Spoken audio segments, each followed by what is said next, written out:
And we are now back for the fourth time, where, fun fact, people in the future, we've tried to stream 3 different times, and OBS and my internet connection have decided that that's not going to happen.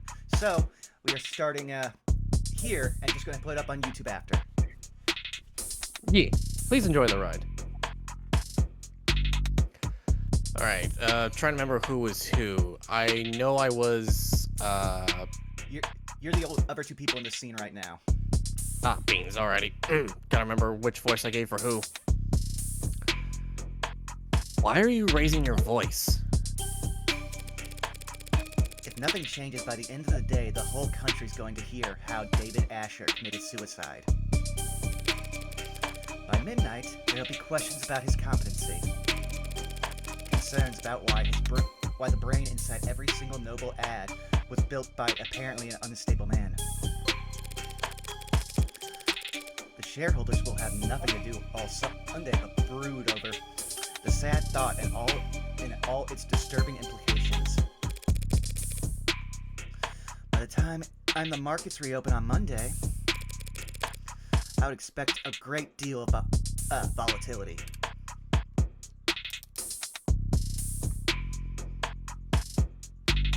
That's so. I understand Noble's apprehension, of course, Emma. I just feel like right now, the fiscally conservative thing to do would be to not get in my way.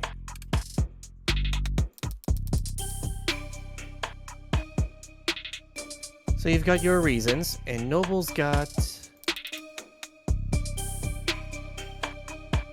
a lot to think about. Well, why should the district attorney's office devote valuable time to playing out this game of yours? Because they're certain they'll win. That goes without saying. Oh wow, this is just Zako and everyone. Oh lord.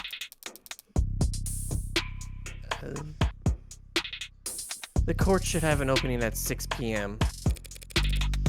I didn't even have anything planned.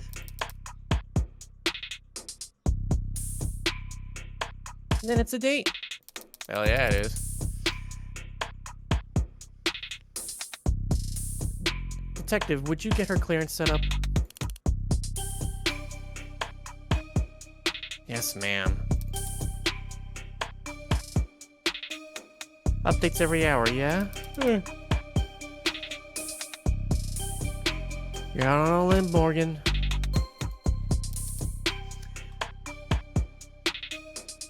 Better not linger.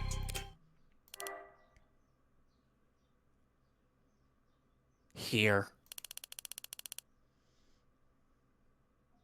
Clearance for all relevant sites and police firewalls. You can interview and investigate with your authority as an officer of the court now.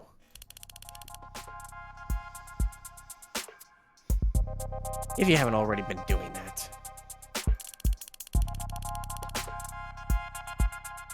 Don't even think about being sloppy with discovery on this. Roffer might think you're funny, but I appreciate the warning, Detective Reyes.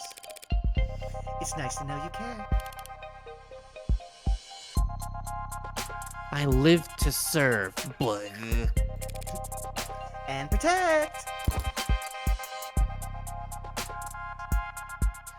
Phew! Thanks for the assist, darling.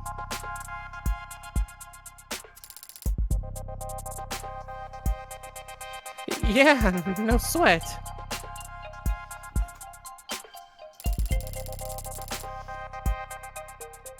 Sorry, there's a little delay. There he is. Are all cops like that, or are they more like Detective London, gentlemen?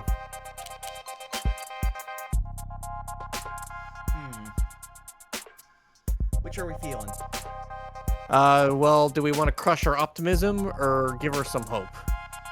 Well, we kind of categorized her as basically a hamster last session, if my memory serves, so I'd say placater. I mean, if we want to be nice. Most cops I've met are like London, yeah.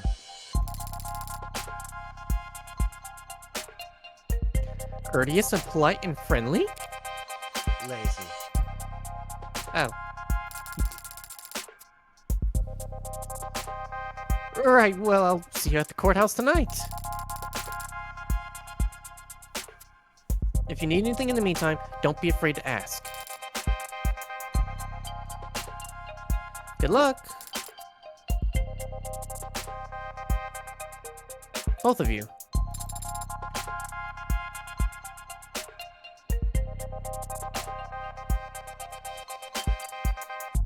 Sarah? Sorry. Yep. It didn't. Was unmuting my mic. Ah, there you go. I've also, for heads up, I have a bit of a delay on my side. Yeah, I think it's from the connectivity issues. Yeah. So what do we do now? Well, I have a few options. I have access to the crime scene now, probably the best place to start. I'd like to head over to the company building as well. To get me registered? Among other things. Either David killed himself or he didn't. Well, if he did, it's almost certainly his asshole corporate overlords who are to blame. In which case, I'll want to take my sweet time raking them over the coals. What are you doing? Nothing. What about Father? When can we see him? He'll be at the morgue by now. Medical examiner will speak to me now. Medical examiner will speak to me now that I'm operating under the court's authority. But if I stop to flash paperwork at every nurse and security guard with nothing better to do than ask questions, I'll have to. What's that look for?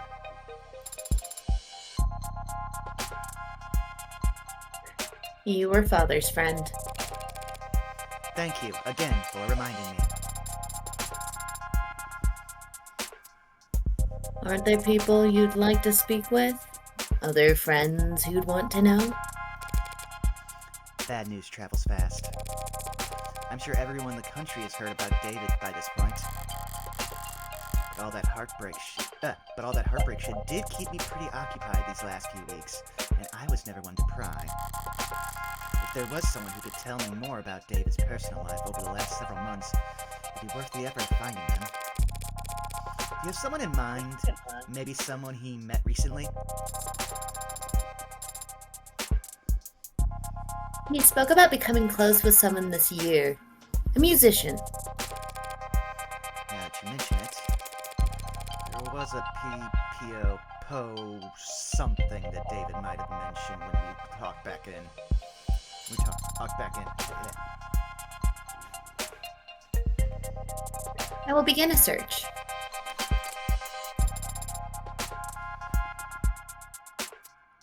I have completed my search. I found nothing. I love her. She's already a better, assistant than most of the ones in the Ace Attorney series. Also, give me 1 second here. I'm going to let people know that technical difficulties mean that this episode will only be on YouTube.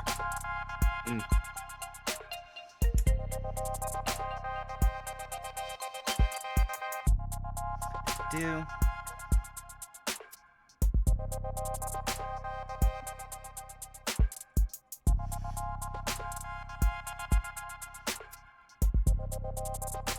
I didn't realize I can actually probably upload this as soon as we finish because this wasn't streamed on Twitch.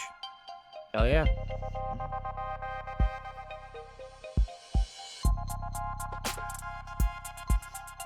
Do.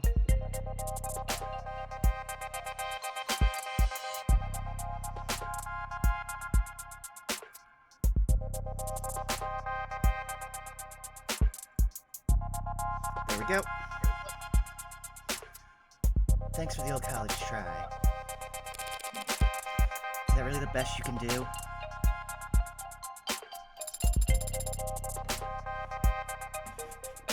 Father was a private man, in person and online.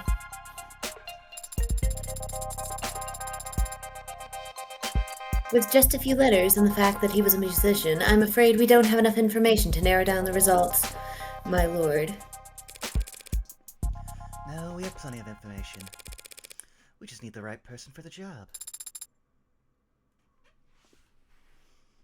What kind of person is that?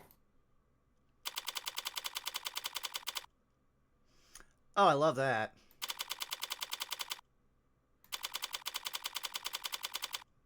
Oh! And who would you have called? Oh! Yay, Zako, it's your favorite. I know.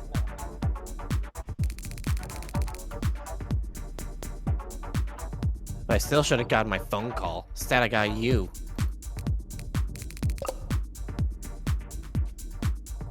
Who are you again? My latest guardian? New foster parent? Brutal. Want me to call you mommy? Damn it. I'm not really the motherly type. Heyo, we might actually get along. So I've got good news and bad news. I'm not your guardian, I'm your lawyer. You've been given a lawyer because you're being charged with a felony. Fascist pigs. Skipping school's a felony now? Hacking into a government database has been a felony for a very long time.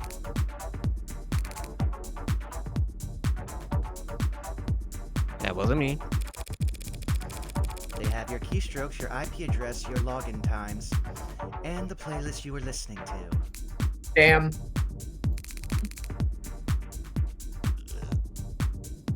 That was for a homework assignment. Here's what I don't get. You got in, copied the data, could have gotten right out. State wouldn't even know they'd been robbed until they saw their password show up on the black market on a black market clearance 2 weeks later. But you didn't get out. You stayed and made changes to their database. You robbed the bank, got clean money, then dragged a can of spray paint behind you all the way home. Why? Look, I didn't steal anything. That wasn't already compromised. Zako, I have a feeling I understand why this character is one of your favorites. And the only data I edited was my own. So if anything, they should be thanking me for correcting their mistakes. Would they get your birthday wrong? My name. Name changes are only 2 pages of paperwork. You just need to fill out the form.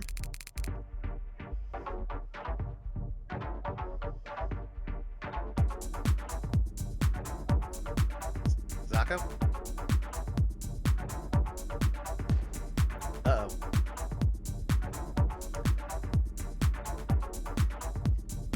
Technical difficulties, folks. Give me a second here. Okay, so you, Sarah's lighting up. Hello, hello, There you hello, are. hello, hello. Can you hear me? Yes. Okay. I hit my hiccup, didn't I? Yeah. Ah, beans. Alright, let me read that again. And get a signature from a parent or guardian.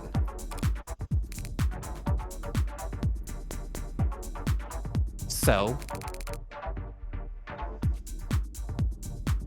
what's the good news then?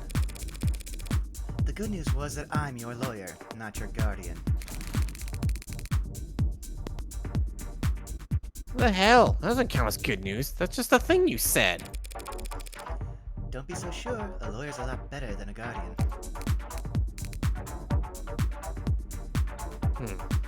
How's that? Parents, guardians, foster whatevers, they're all supposed to take care of you because it's the right thing to do. A lawyer is someone who always does what's best for you, no matter what, because that's how they get paid.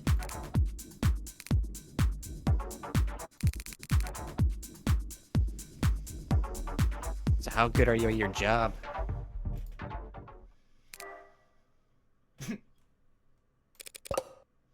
Allô, mon cœur? It's pronounced Guer. Cool. I know how it's pronounced. Look, I took Spanish, okay? So did I. I'm just a linguist. I pull up the Christian Bale. Oh, good for you.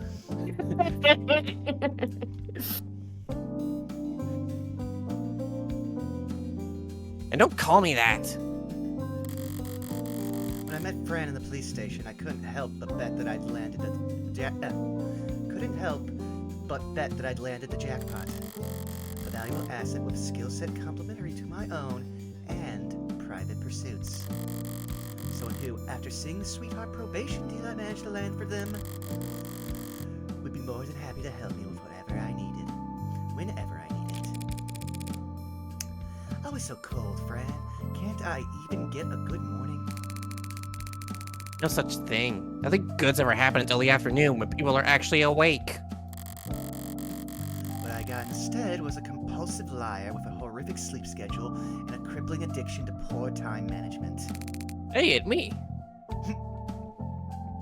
What do you want, Red? I can't call you up just for fun. Not if you don't want to get blocked.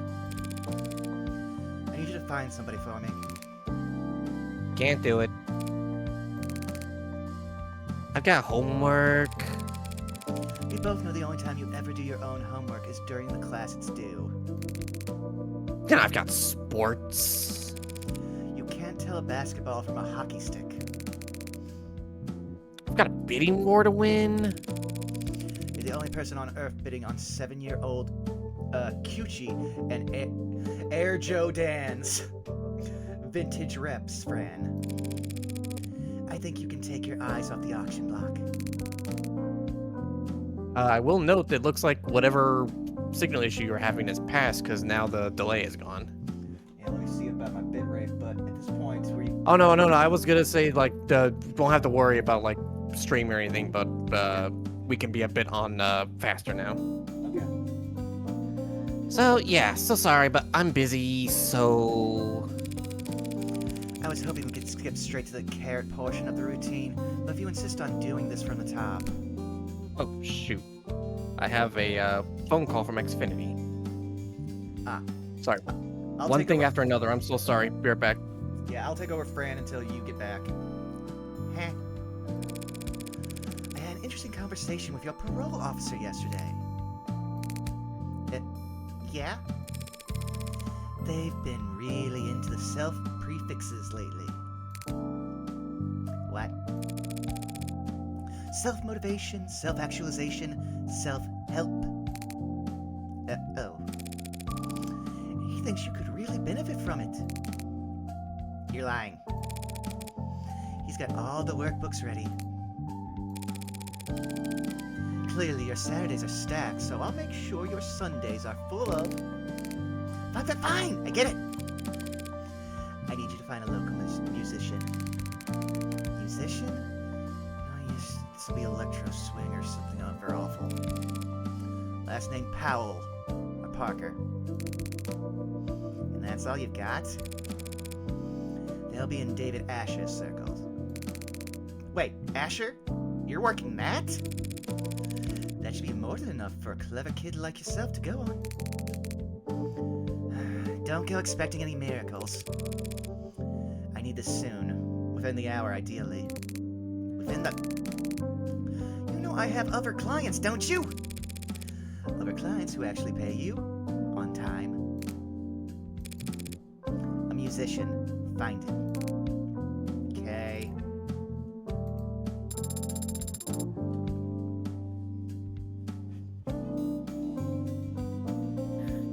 Even talking over the phone, you're very animated, my lord.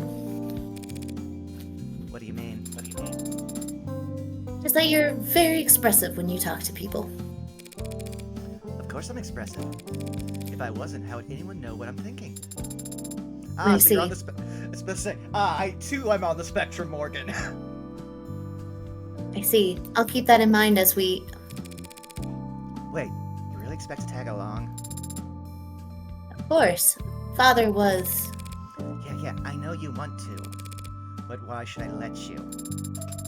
Because I am capable and helpful. Uh-huh. I mean it. I can take notes for you. And move heavy objects. And I'll learn to do more. How? I will subject every individual we encounter to a basic survey. Oh my gosh. To procure biographical information on them while I gain experience in questioning. Subjecting them to torture? I can help, my lord. How fast can you fill out a form? Fast. Congratulations, you're halfway to being a paralegal. You coming? Right away.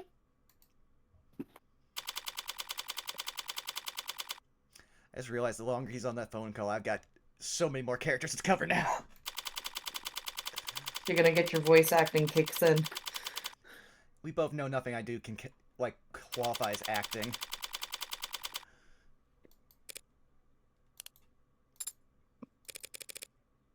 Pretty quiet elevators, huh?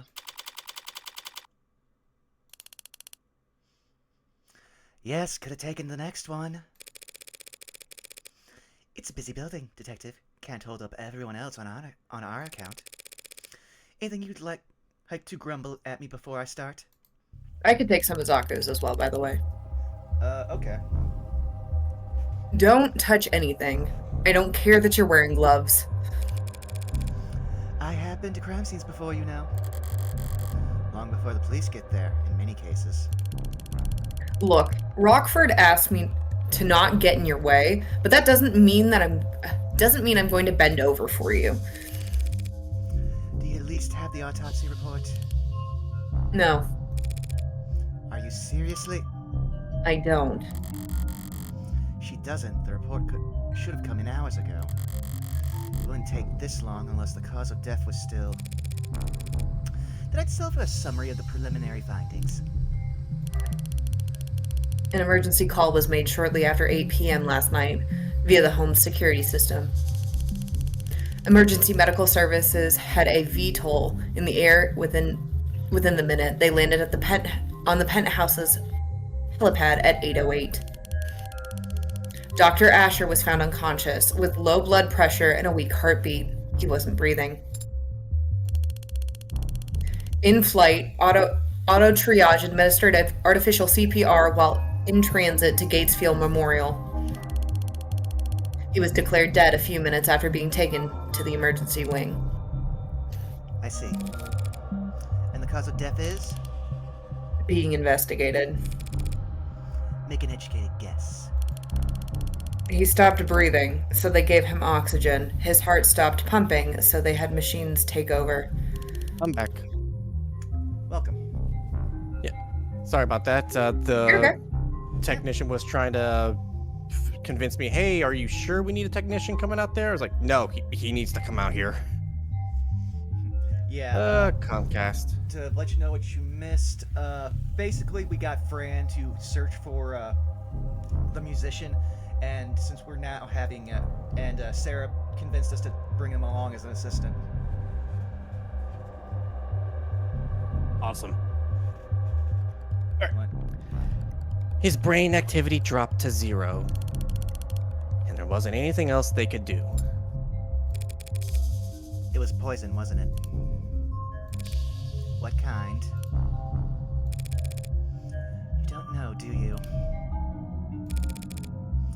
Ah, they don't know either. Like I said, ma'am, we don't have the autopsy report yet. Why are you oh, sorry. Why are you certain it was poison, my lord? Couldn't it have been an accidental overdose? If he had overdosed on commercial drugs, even pre-med students would have spotted it on the hospital's intake screening. They would have been able to pump his stomach, neutralize the bloodstream, and he would have lived.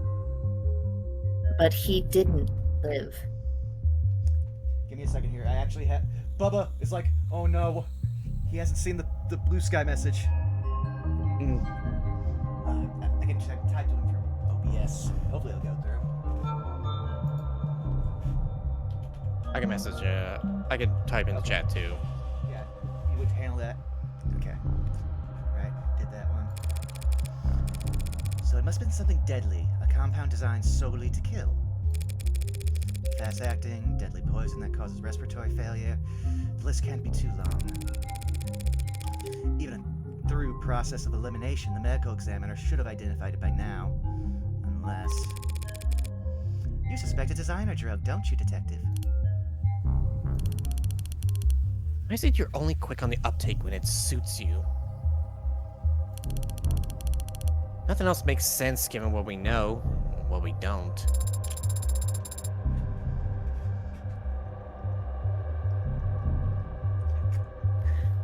But the... Is that... I'm sorry, it's the font's a little difficult. Is that CDCA. Coca? CDCA. Oh, CDCA. But the CDCA decriminalized and cataloged all recreational drugs. Guess you are entirely clueless about politics. So whatever father overdosed on should have been in the hospital's database. You need to update your definitions. You're confusing designer drugs with recreational drugs. What's the difference? Recreational drugs are decriminalized and sold through pharmacies after years of testing and mountains of paperwork. While the average designer drug was invented last week in a 19-year-old line cook's bathroom on the other side of the globe. Hospitals can't know the proper countermeasures for an overdose of a drug that didn't exist 48 hours ago. I came across makeshift labs all the time when I was in uniform. The equipment's cheap and widely available. Black market cooks, gray market peddlers, and white-collar lobbyists, all chasing each other's tails in a long line to find the next big hit. CDCA didn't change shit. More people die from ODs than ever before. Only difference is it's their families finding them in the living room, not the beat cops finding them in street corners. Real comforting, I'm sure. If it wasn't you talking, I'd say that was criticism of the law enforcement. Not law enforcement, just the law. Assuming it's a designer drug, what would certainly make things more that would certainly make things more complicated. For the insurance guys, maybe. For us, whatever he used to do it, he still killed himself. Or didn't kill himself, if you insist. I'm gonna take a look around now. Yeah, sure, make yourself at home. What's that face for? I thought that there would be an outline An outline? around where they found father. Like in the movies. Like in film. Connect to the police's network and bring up their ARC files. Augmented reality crime scene. I see.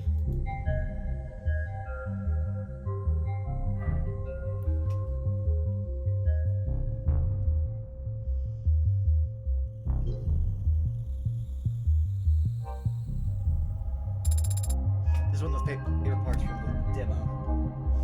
There is an outline.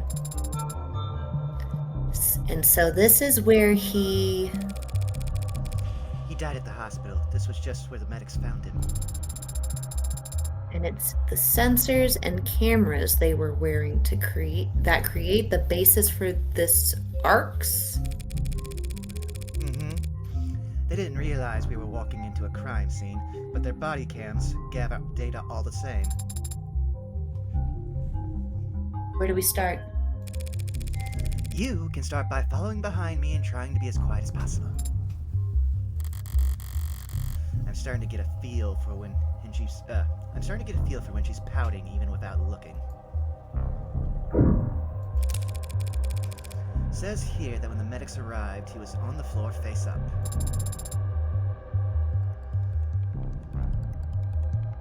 Does that tell you something?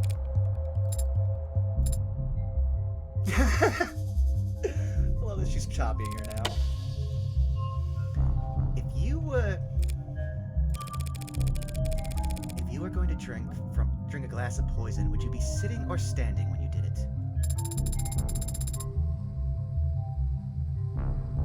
I find it very difficult to speculate on that hypothetical scenario. The seat by his body is pulled out.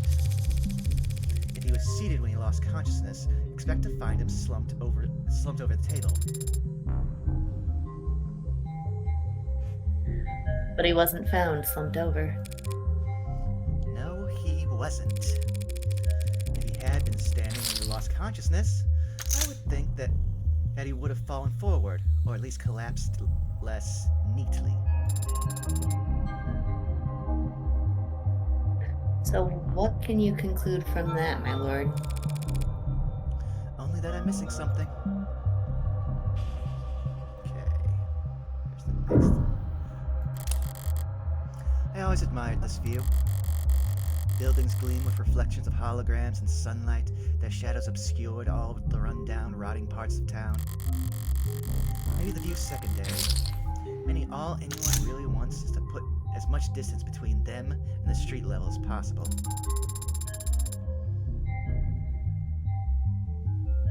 Is it possible that a witness could have seen something through these windows? Not through these windows, no. David installed wide-spectrum auto tint in all his homes, all his cars. I didn't know that. Well, you wouldn't notice unless you were viewing the penthouse for more than... Why did he care so much about his windows? Better take a closer look. David's defense, if I lived in living in a whole, like, glass, see-throughable house is, like, nightmare fuel. I mean, you can't get any privacy out of that. Well, he does actually have privacy because he's on a penthouse. So no one Fair, can but see I mean, him. like, all the windows that are, like, viewing outside from here. Alright, fair. Now I'm just gonna try to get to... actually click on something. There we go. 2 cups. One empty, knocked over, and one mostly empty. These look cheap. Did his guest bring them? I've seen them before. In the basement liquor cabinet. He kept these lying around? I knew he regifted those crystal glasses I got him.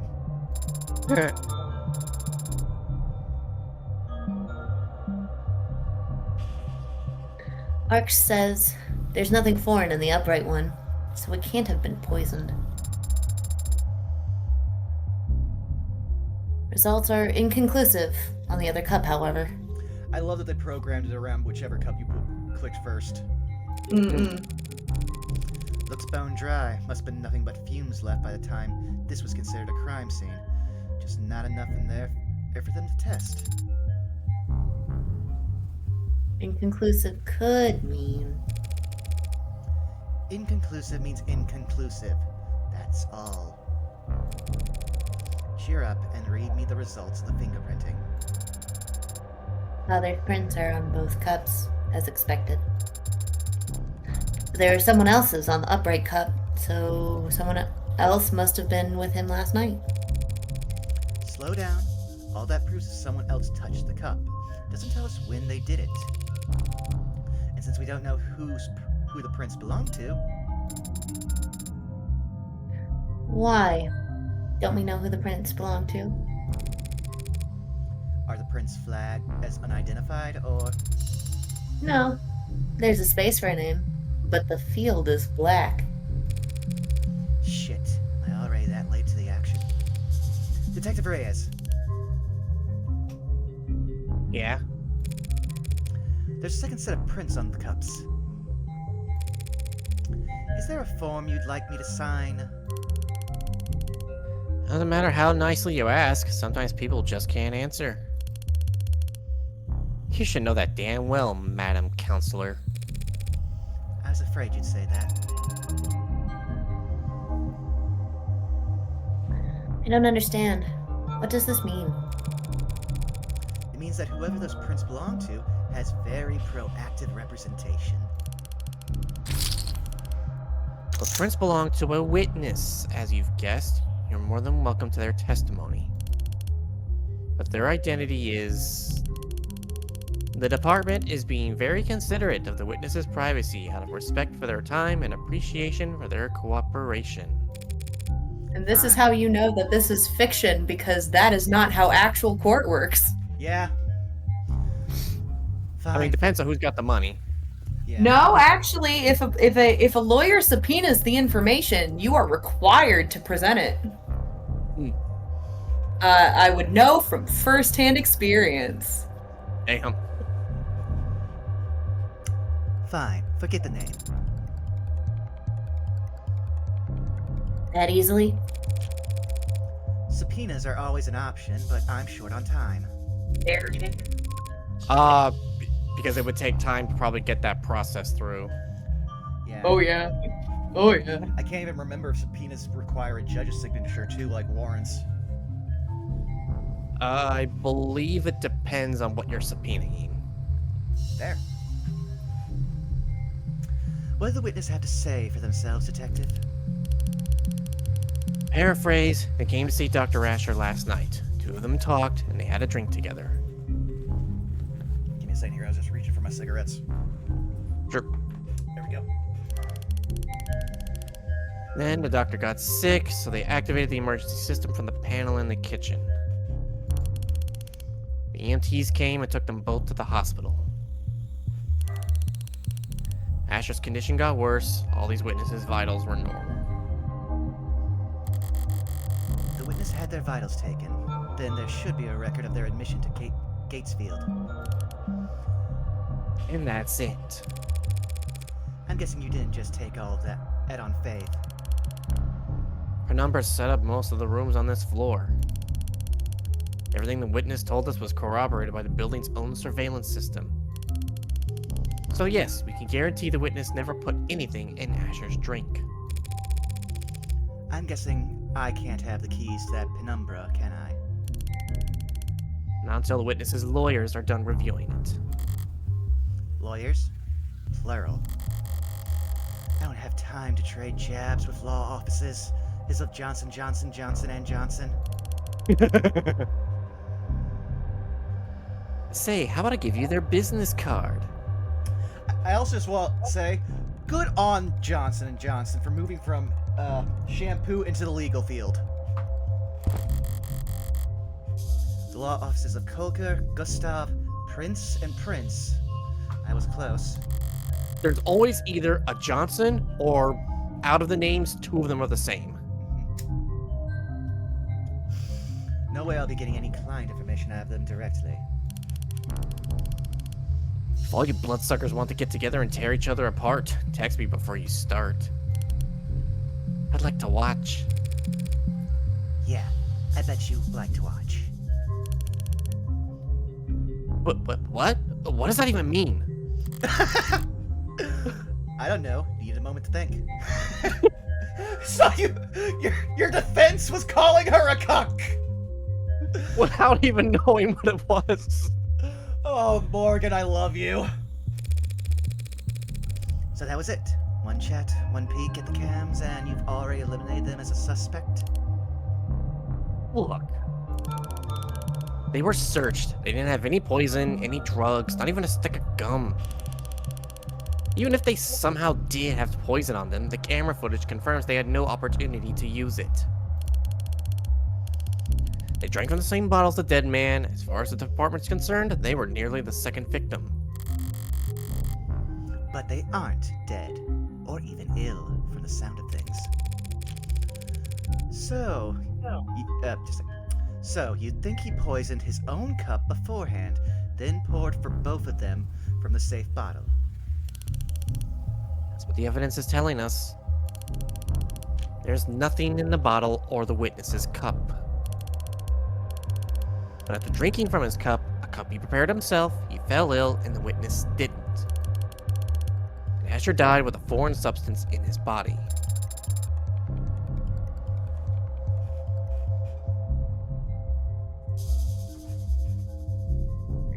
Unidentified foreign substance. Suicide by poison. I get that you were close, and simple explanations aren't all that satisfying. But that's life. One last thing. You just said he prepared his cup himself. Did you see that on camera? He left the parlor to get the drinks and came back with his already poured. Witness says he got them from the basement. The witness says that, not the cameras. There are no cams in the lab or the basement. No. I've been resisting this whole time. Can I make a really stupid joke? You should Absolutely. know by now. So what you're telling me is that what was in that cup was Asher's poison. The poison for Asher. Asher's poison. Oh, I would love to see. Cusco's poison. The poison for Cusco. Ah, yes, it's all coming together. Now I'm just imagining her in Kronk's little outfit. Listen. Ugh.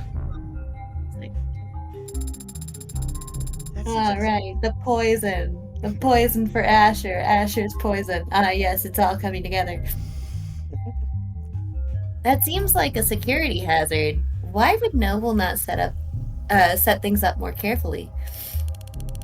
It's intentional. If cams on his lab ever got hacked, outsiders could steal his IP and kick Noble's monopoly to the curb.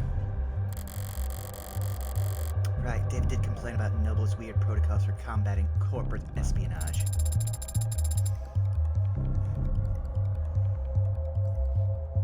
At least we can take comfort in knowing that Father wasn't alone when he died.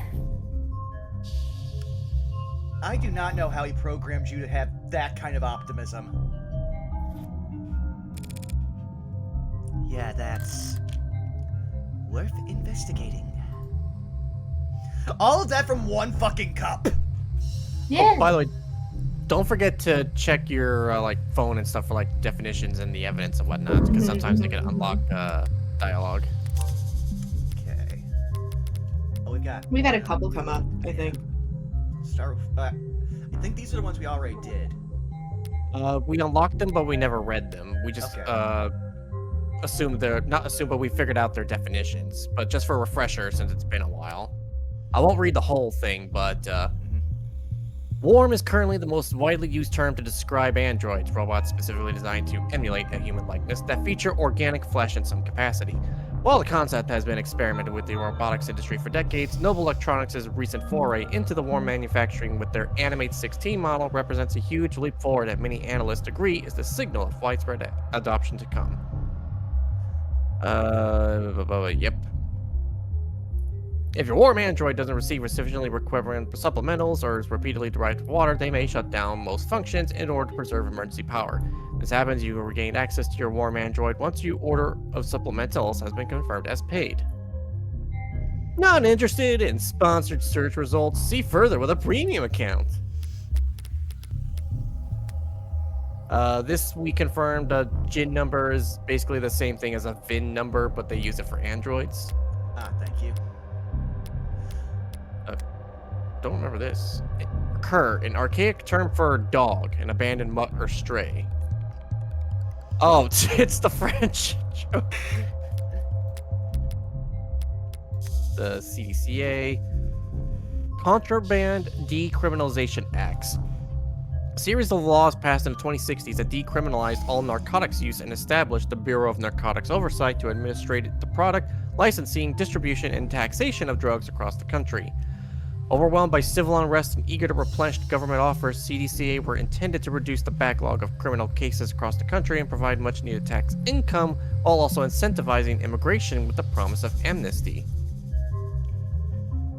What was considered a domino effect, other major nations around the globe passed comparable laws to build up their own depleted war chest and revitalize their local economics. The so-called white wave of global amnesty overturned the international drug trafficking market in just a few short years. The gray wave followed soon after as money-starved criminal organizations waged economic and literal war against multinational corporations for dominance of this new gray market. Fierce competition for the government license to produce classic narcotics emerged with alongside a race to develop new, more powerful designer drugs and to monopolize their sale on months it would take for the government to identify and legalize them. Dear Lord, this is so real. Yeah. While the rates of addiction and overdose deaths have dropped since their peaks in the last 2 decades, the dangers associated with the untested designer drugs and drug distributors' eagerness to earn new customers has continued to fuel debate over the legacy of the CDCA and the white wave as a whole. I like to think that it's intentional Walter White reference and that everybody thought they could be Walter White and then just completely botch it. Designer drug, custom-made recreational drug.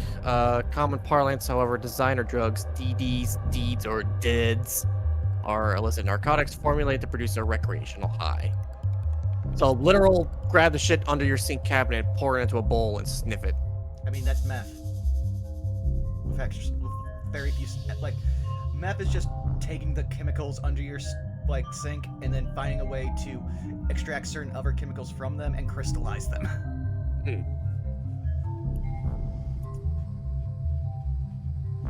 Yeah, I think we're good on this one. Okay.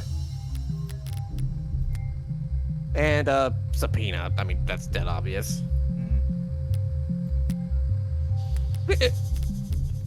Also profiles. Okay, let's see here. Fran. Student, hacker, but don't put that down, obviously. For occupation, I love that. Likes haptics, synth music, cinnamon toast. Dislikes teachers. Hell yeah. Teachers, politicians, adults, cops, alarm clocks. Values, rarity, originality, history, vibes. Fave subject, none. Worst subject, literature, social studies, athletics. But they are good at math. I mean, to be a programmer, you have to. We got Sarah. Unemployed paralegal? Question mark. Yeah. Likes martial arts, carbonation, collarbones. Weird. She liked the soda. Not the one I was focusing on. Dislikes statics, blackouts, elevators. Talent. I'm good at lots of things. Skills. I'm not sure how skills differ from talents. I also like it's the 180-degree rule.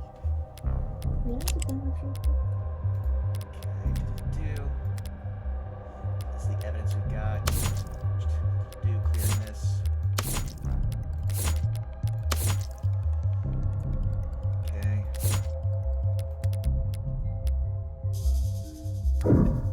There we go. Password locked, but already cracked by the police, it seems.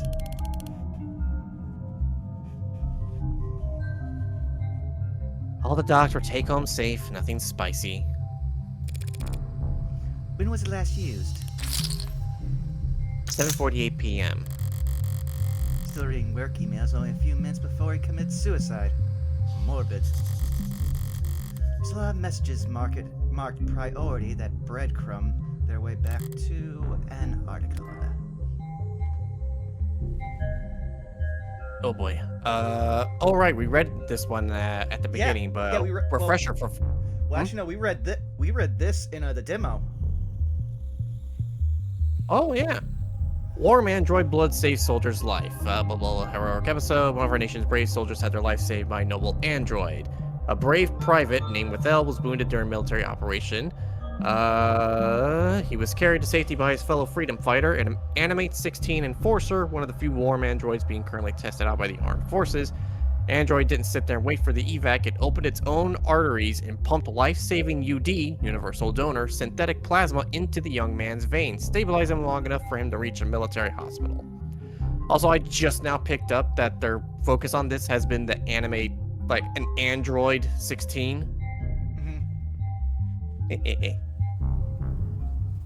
Noble's warm androids have proven themselves to be worth their price tag, and then some people in the capital are paying attention. Military contract for Noble provide the armed forces with warm models. Stories got people talking, yada yada yada. Oh, damn! You're not logged into this device. Why don't you pop your user details down below and enable crumbs so we can get the user evident experience you deserve. I love reading those ones at the bottom. I know. I could be just pure bitch. This is that article that I've seen going around. But why would Noble have it marked as priority? Because they just opened up that they can sell the stuff that keeps warm androids alive as also like in the medical field.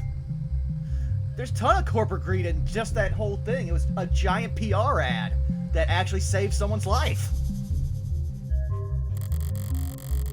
Starling said they weren't in any rush to pat each other on the back over it, even though they'd won themselves a real prize. Yeah. Which one do you want to focus on? I think military contract is more relevant than the easy PR, but they are a giant conglomerate, so...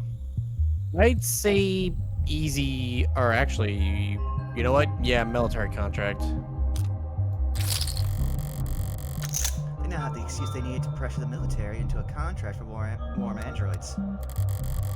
Can't dismiss the expensive upgrade as unnecessary now that it's saved a soldier's life. This time next year, there'll be pink, oxidized fluid being spilt all over the globe. I'm sorry that there's so much swinging. This mouse sensitivity on this is super weird. You're good. Rose River Whiskey, 12 years old. Hell yeah, whiskey.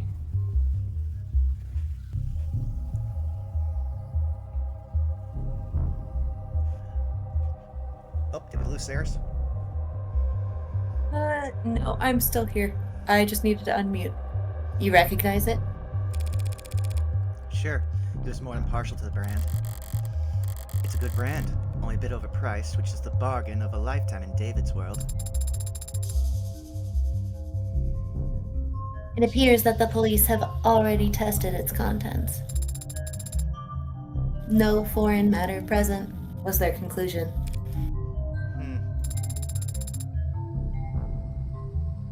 Is it possible that the police missed the poison?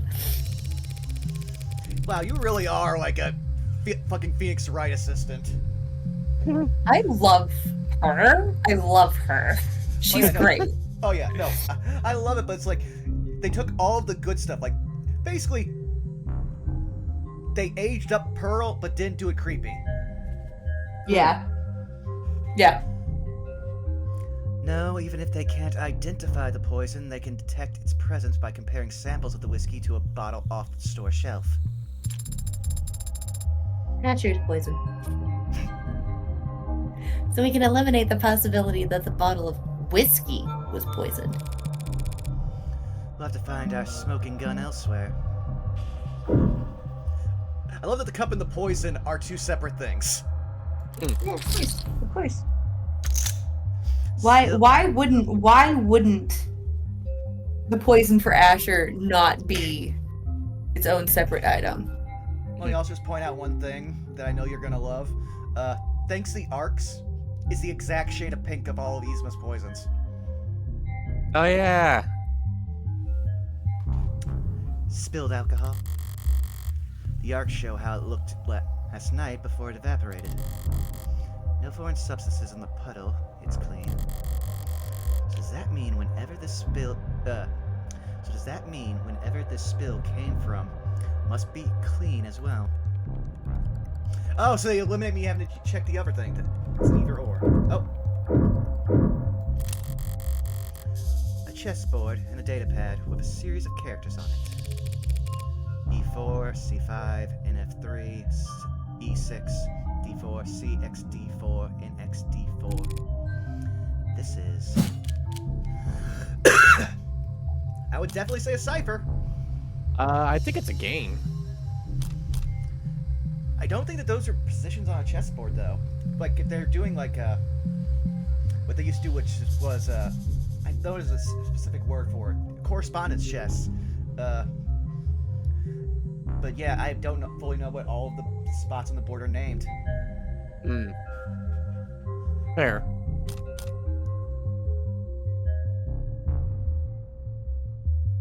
I'm gonna go with this and say if we get it wrong, at least we rule it out that he's trying to save himself. Some kind of secret message. Beans. Oh, what? We didn't get chips for it. Ah, some kind of secret message, perhaps, or Black has checkmate in 40 moves.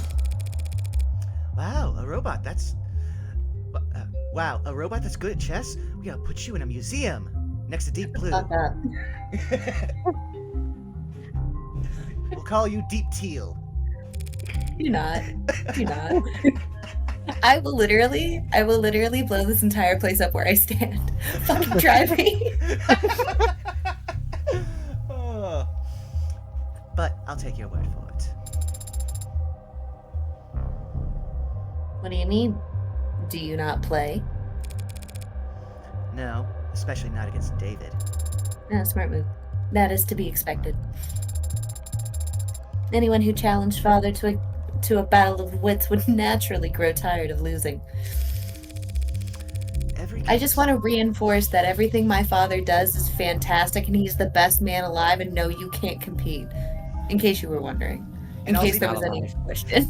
But also, I'm saying this of my free will. He did not program this into me at all. No, not at all. I Yeah, just, also- was groomed to say such things. Hate to break your spirit, but he is presently not alive at the moment. Yeah. Yeah, I just want to believe that someone actually programmed a teenage robot to have daddy issues. It's fucking right. Every game starts the same. Each player has the same pieces, the same moves, the same options. It's a true test of wit, strategy, and forethought. To me, it's always seemed to...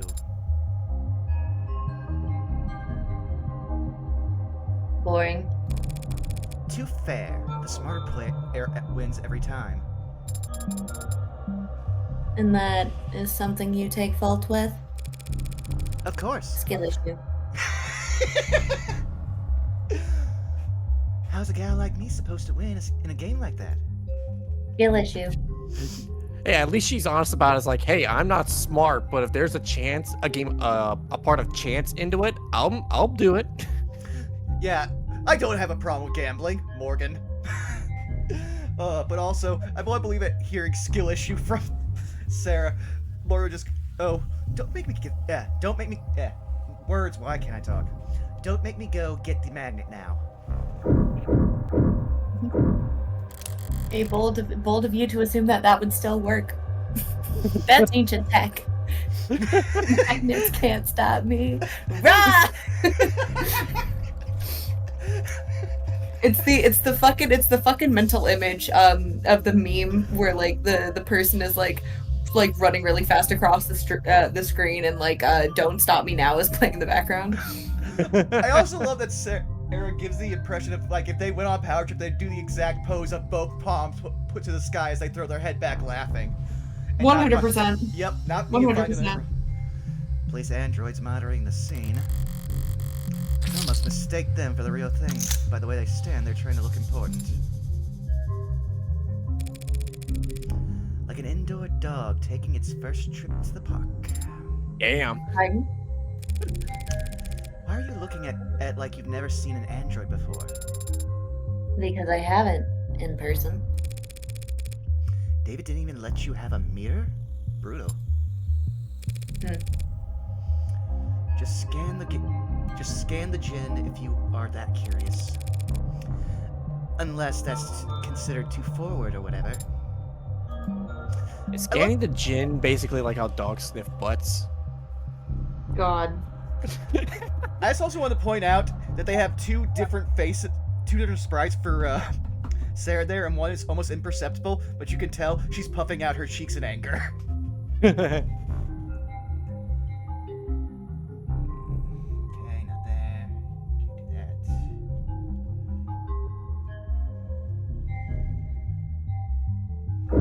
Oh. Whoop. One chair knocked over, probably where David was sitting, and one chair pulled out, a party of two. He never cared much for socializing, but he enjoyed hosting. Contradictory guy. Seems like that's everything critical on the side of the room, which leaves the kitchen. You said there's camera footage of the dining room showing David and his guest. What about here? Only camera in the kitchen is the one mounted on the call terminal. The console took a snap image when the witness ran in to contact emergency services. May I see it? Not unless you scrape the witness's face off the pic first. Don't tempt me. Out of all of the toxic Yuri that they have in this thing, I love the dynamic between Morgan and Reyes so much. Messy workplace, but a pristine kitchen. David was a good cook, but only for others. Unless he had a guest, he'd happily eat instant ramen and protein bars for all 3 meals. Or 2. Or 1. Morgan, stop attacking me. No signs of food prep to be found. Not so much as a cheese board. So, whoever this guest was, they must have shown up unannounced. Need a board just to cut cheese? Serving board for cheese. I'm more surprised that she didn't say a charcuterie board. 3 unwashed dishes. 3 unwashed dishes and a single glass? Reyes, these dishes haven't been scanned for prints yet. And I just assume you might want to do your job. yeah, there are prints. Most match the victim. But there's also... Hey! Don't sneak up on me like that. All I do is walk over to you.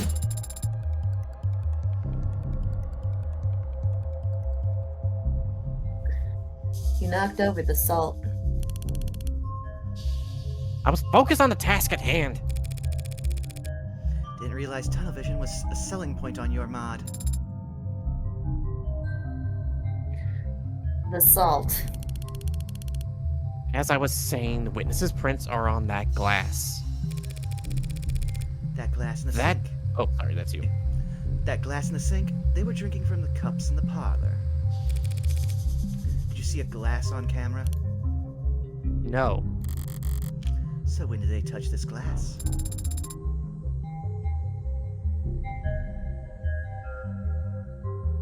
You need to toss it over your shoulder. Witness must have thought about giving the guy some water, but he would have just choked on it if they tried. What, you think this glass was the murder weapon? It's bad luck. Whacked in the back of the head so fast it went between 2 video frames? That's genius! You should go through the footage frame by frame and prove your theory! Meh. Mature. It's bad luck. What you been going on about? Salt? Shouldn't machine be above petty superstition? It's not a superstition. It's an ancient wisdom. Give me one logical reason to care then. If too much salt spills onto your food, it'll make you gag. Maybe it's on me for setting the bar too low there.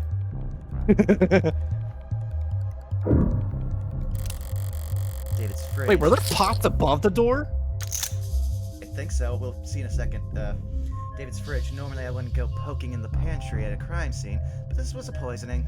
Yeah. Oh, fridge. Okay, it's above the that's the fridge. Okay. Yeah, it's one of those like metallic ones that have a reflective surface. I was just worried, like, why would you put like pots on top of a doorway other than just being decorative? Which is the Midwest ass thing.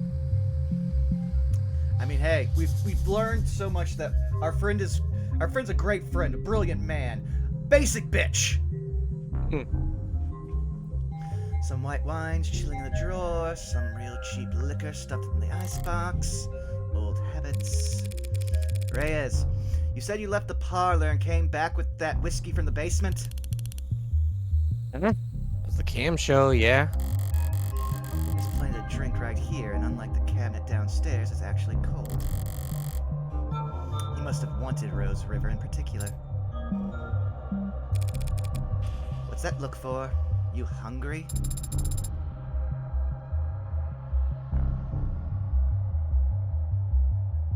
I'm an android. I do not get hungry.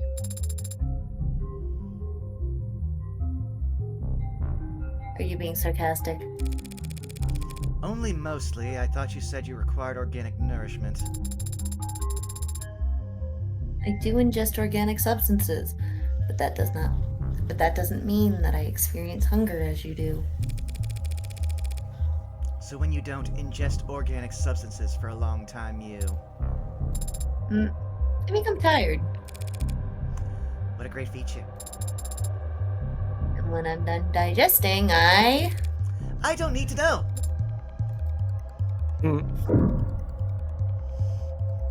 I will say, this is the voice that I was trying to do for my character all of last night on, like, fucking Outlaw's Gambit, and I couldn't nail it down.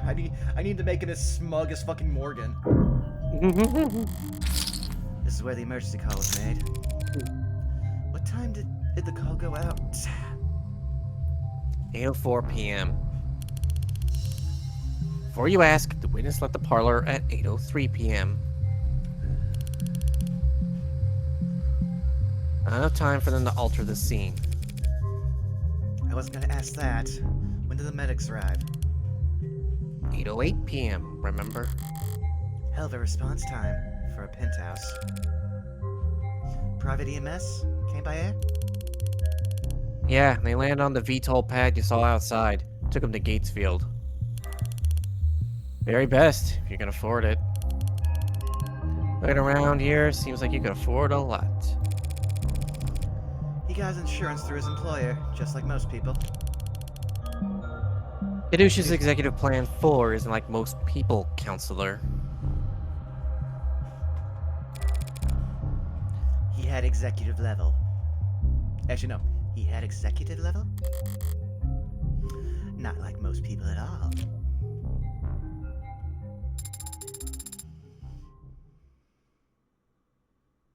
You've now had the chance to survey the crime scene. Yeah. So do you think you know what happened? Detective, is his body still at the hospital morgue?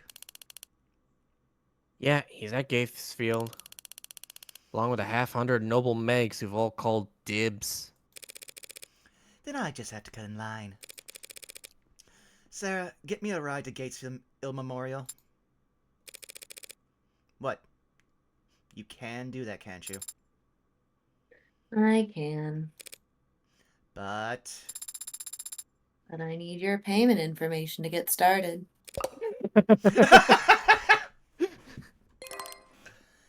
yeah. Oh, that's you. Yeah?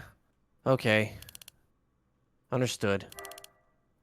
On my way down. Got it. Think complete. Set pickup for 10 minutes should be plenty. Crowd down there seems to have gotten quite large. 10 minutes to reach the pickup spot may be an ambitious target. How bad can it be? How dare you fucking say that? Yeah, I was about to say, Morgan! You are our point of reference for cynic and, like, intelligent. Should have thrown that salt, buddy.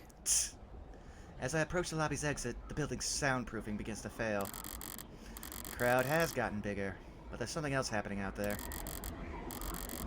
The energy's not panicked yet, but it's creeping up onto the tipping point. Are this many people pissed at Noble for selling androids? The hell's got them all so excited? What does that symbol mean? In this ramble, probably something vulgar. Which one? That heart with the bullet hole. Pardon? What did you fucking say? I don't know. It's probably nothing. Based on net associations, it appears to be a symbol for the Heartbreak Killer. That doesn't make any goddamn sense. I mean, it does. Why would that freak have a symbol or a following or these, whatever these people are? And why the hell would they be outside David Asher's apartment?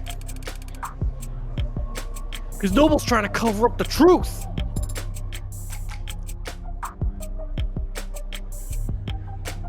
They are.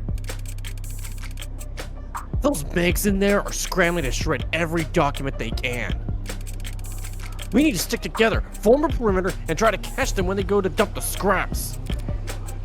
Sarah, What are you hoping to find? Proof that Asher was killed for trying to blow the whistle. blow the whistle on Heartbreak. Noble doesn't want the world to know that A16 is sentient and homicidal. You think the Heartbreak is an android? You think whoever did all that was human? I take offense to that. Oddly, so do I. Noble's advanced prototype went amok and started killing. Started killing random people. Don't be all. Oh, I'm just gonna switch it up for each of these. Don't be a lamb. It only looks random. There's a clear pattern as long as you're smart enough to see past the bullshit. Well, we do know at least one person has seen past our particular strain of bullshit. Oh, okay.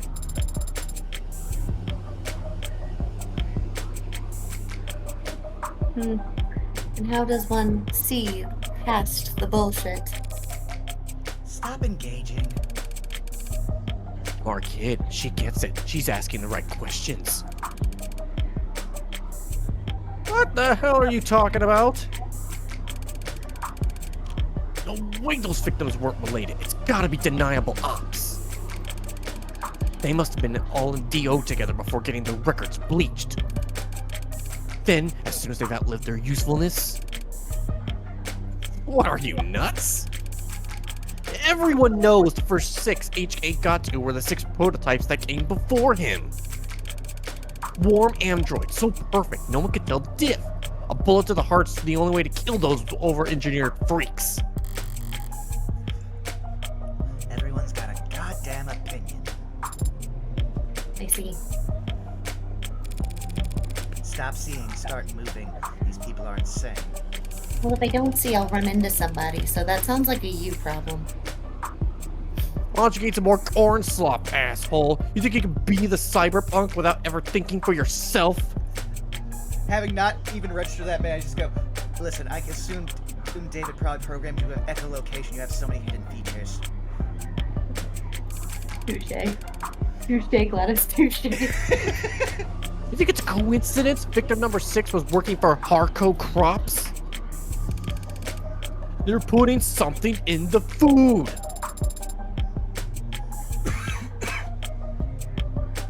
Those people. Heartbreak. This is... A goddamn embarrassment. The hell am I paying taxes for if the state can't shut this shit down?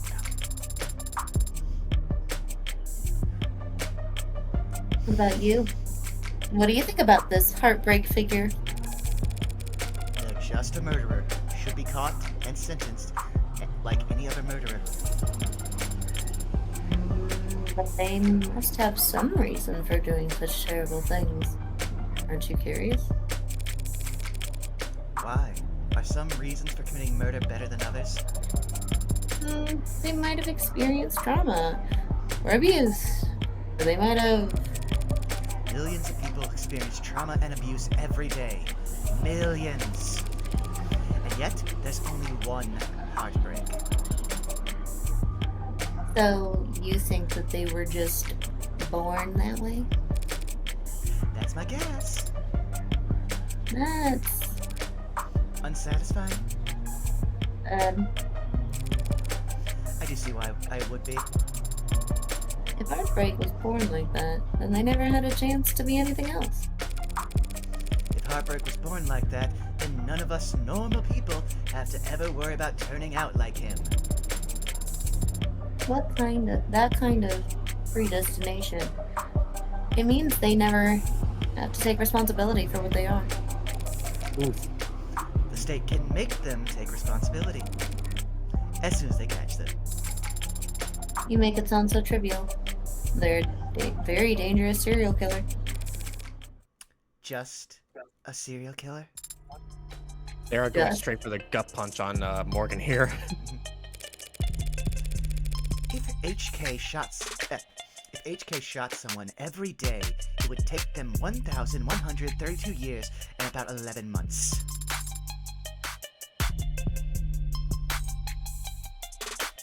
In order to have killed 413,789 people. you did that in your head? I'm good at mental math. I also like to think that Morgan has intentionally thought about, what if I did just shoot? Oh, one 100%! person a day? You counted the leap years.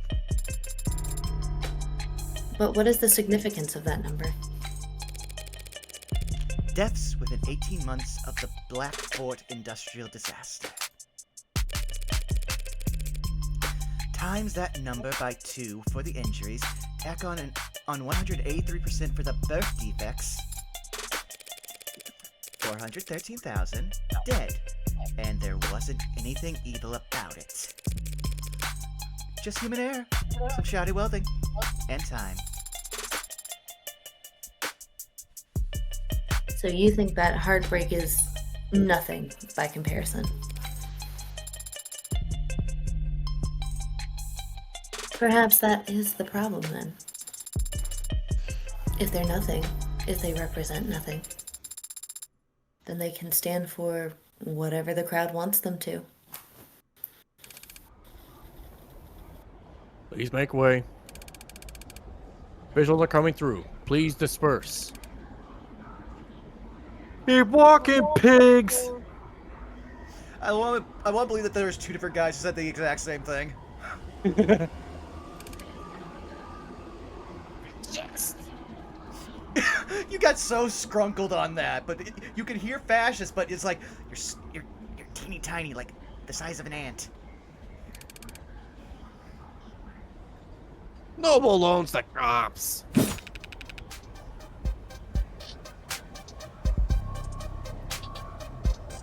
I believe Sarah's was also London. I don't remember what voice I You- used for what. Smooth older gentleman.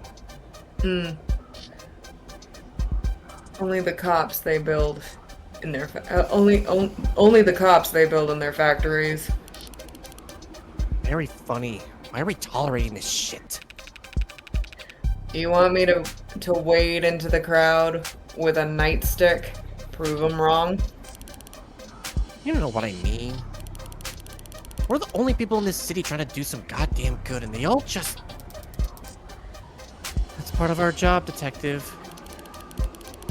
No offense, ma'am, but wearing a police badge earns you a little more hate than... Do they give prosecutors badges? I have an idea if ID for the parking garage. Does that count? Depends. Do you ever hesitate to wear it in the open? This moral relativism of yours seems like a strange philosophy for someone in your profession. I just love this evil-ass Morgan. But I'm also gonna say, we've been going for just under an hour and a half. I say, how about we all take 5 minutes for a bio break so we can get up and refresh drinks and whatnot? Sure thing. Sure.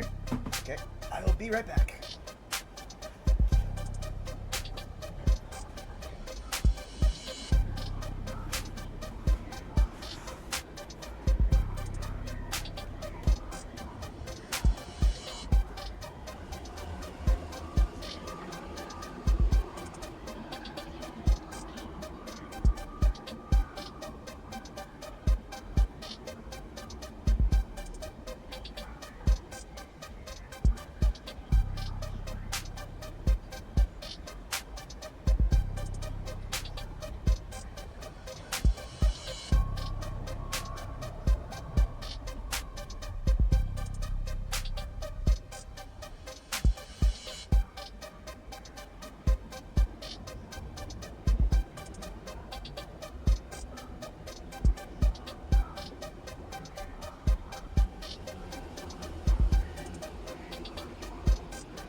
Yep.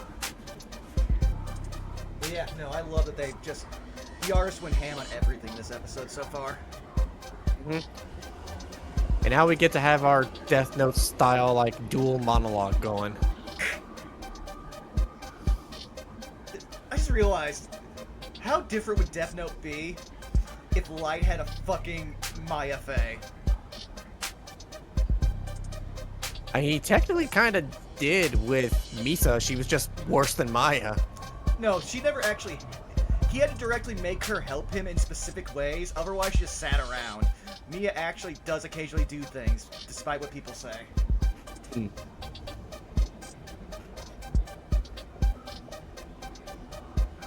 So we're not having chat now. I miss Hey, Bubba. YouTube comments. YouTube comments. Bold of you to assume I have any of those. Listen. Listen, we don't have a chat. We don't have a chat. I know. We're at least having fun. Listen. I can address the metaphorical audience if I want to. Hey, Okay. YouTube comments, I see you, all one of you. I thought... Hey, if you're watching this, you've gotten this far, and you hear this message, comment in the YouTube channel, the YouTube box. I can talk today. I want you to put what beverage you're currently sipping right now, and that's your comment. Do it, I dare you. Saris, I want you to know, I find all of the irony in a character I'm playing this saying to a character you're playing. Breaking out the thesaurus on me? I'm only being realistic and humble. I just want... Whoa, back my throat decided to get really dry for a second. I'm just one woman, Sarah. Whatever I do, right or wrong, it's less than 1% rounding error in the grand scheme of things.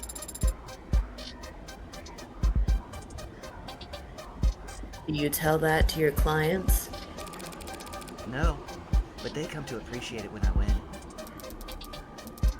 I don't mean cops in particular. The same deal applies to anyone who works for the state.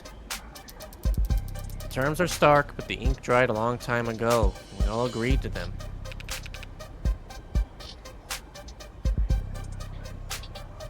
I don't recall voting for it.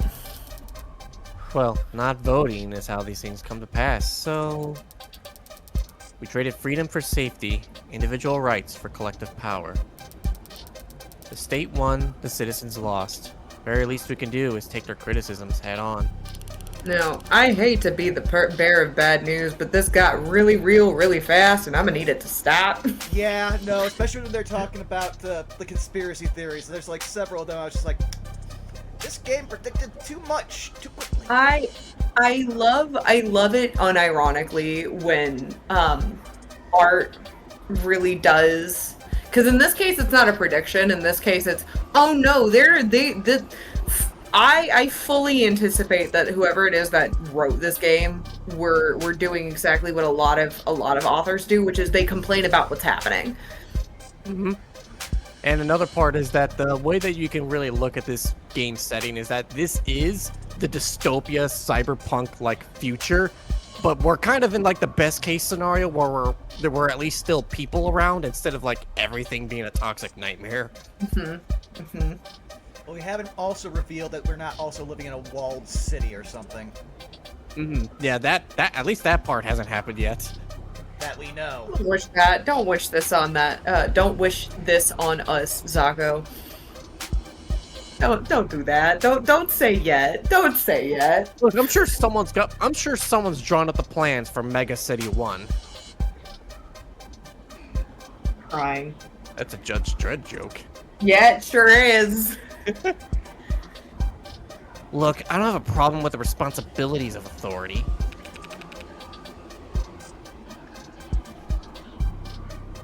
Only with authority being challenged. They treat us like we're the bad guys. Well, sometimes we are. Sometimes the law is wrong.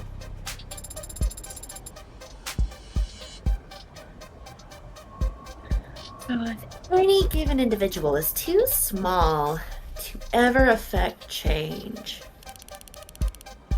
So the public's gonna hate us no matter what we do.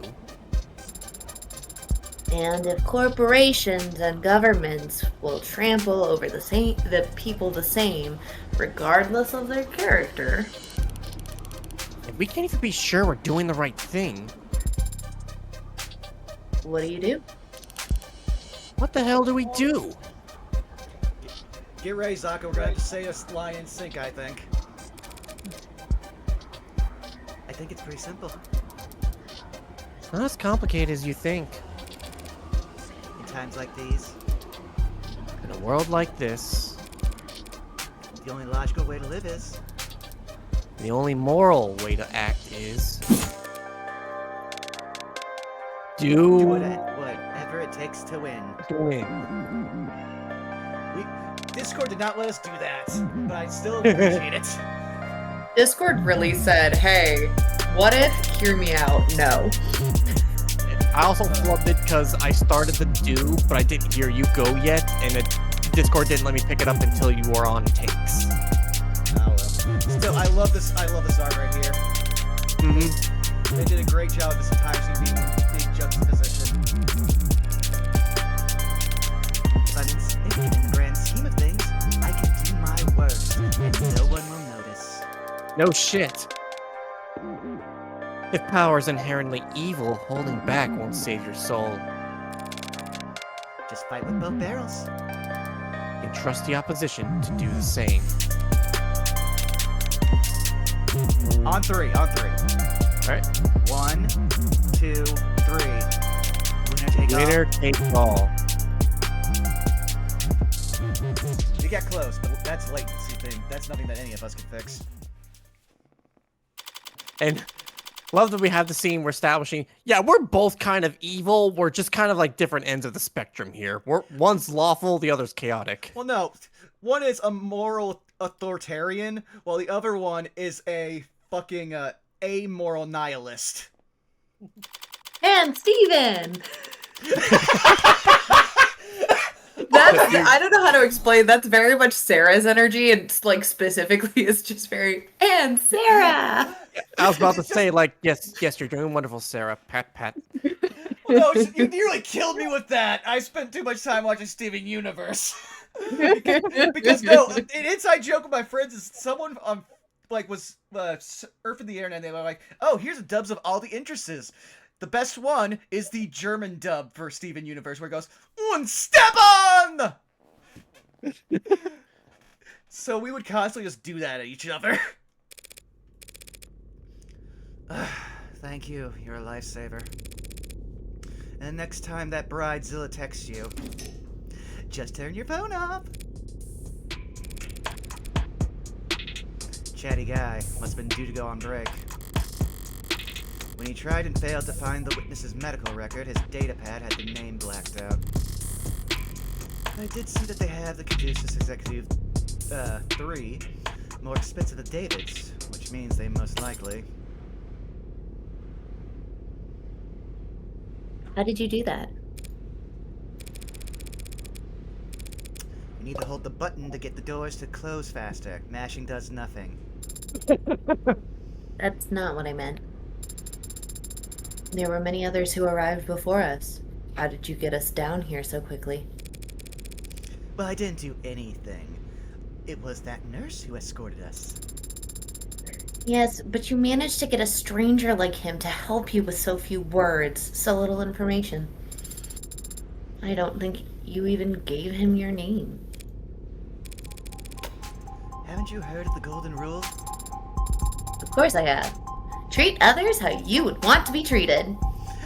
I'm so glad that that's actually been preserved somewhere in media, because I feel like no one's actually, like, taking that to heart these days. Wrong. Oh. Treat others how they would want to be treated. He wants someone that he could vent to. He wants someone to pay attention to him. He wanted to feel appreciated. Are you telling me that this whole bullshit thing has got Mandela effect too? Because I'm gonna explode. No, you're the only anchor to stop the Mandela effect. You have an uncorruptible memory. Stay with me, Sarah. I hate it. I hate it here. I hate it here. I'm Googling it right now, actually. Hold on. Hold the fuck on. No, I hate it here. Give me a second. Oh. I think we Hold all on. needed this week. Hold on. No, it's do unto others as you would have them do unto you. Sarah was right. Yeah, Sarah's right. Morgan's just Sarah's reinterpreting right. it. Which meant he None of this Mandela effect bullshit. None of that. None of that. None of that. Put that away. Put that away right now. which meant he'd be eager to help, given the chance.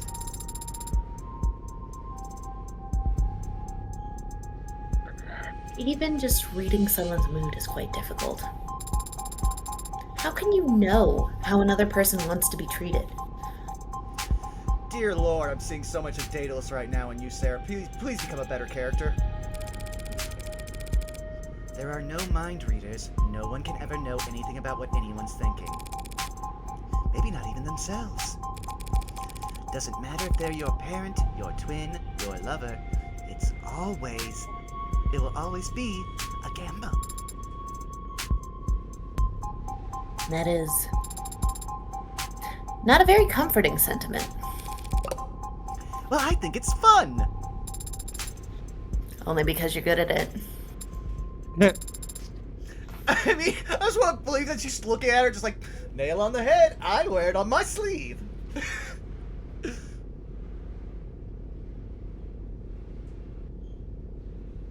You didn't say this one.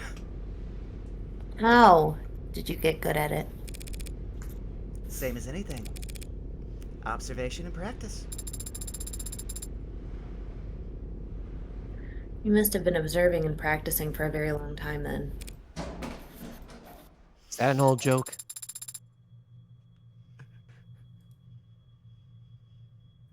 So we proceed down the hall, bear left, look for the fourth door. I'm going to open the one that says morgue on it. Mm. Okay, either one of you take it. I got enough reading to do. I could take this one since y'all held the wheel during the investigation segment. Sure. Oh, did you want her?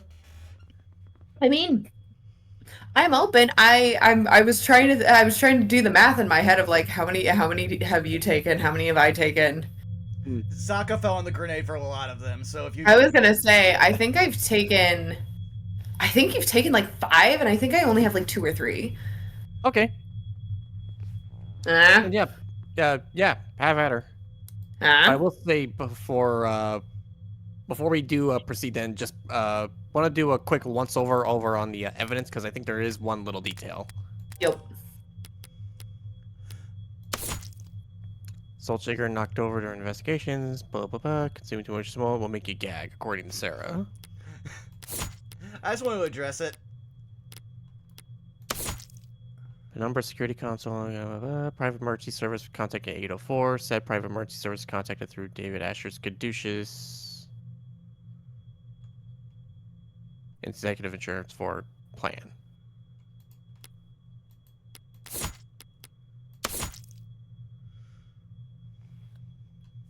No foreign compounds have been found, but the results are deemed inconclusive.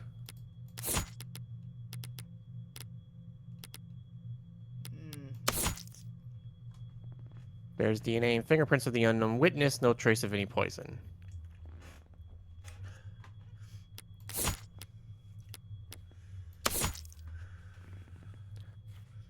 Forensic analysis shows no foreign elements or toxins known to be a brand favored by the deceased. David Asher's health insurance policy with Caduceus, paid through Noble Electronics, includes private EMS service standby. Caduceus only offers 3 levels of employer-provided plans that outrank it. Oh, so David had like the lowest possible level plan. Interesting. The lowest possible of a corporate executive. Mm-hmm. And no, there's 3. I want to believe that there's 1 through 6 is what they're implying here. Only offers three levels that are outrank it. So he's level 3, and we saw that. He's level 4, and there are 3 that are above it. So 3, 2, 1. No, the person who has the level 4 was the witness. No, it's saying Caduceus Executive 4 plan. David Asher's health insurance policy with Caduceus. Okay, well, that's everything. But I will do something else here. Where is it?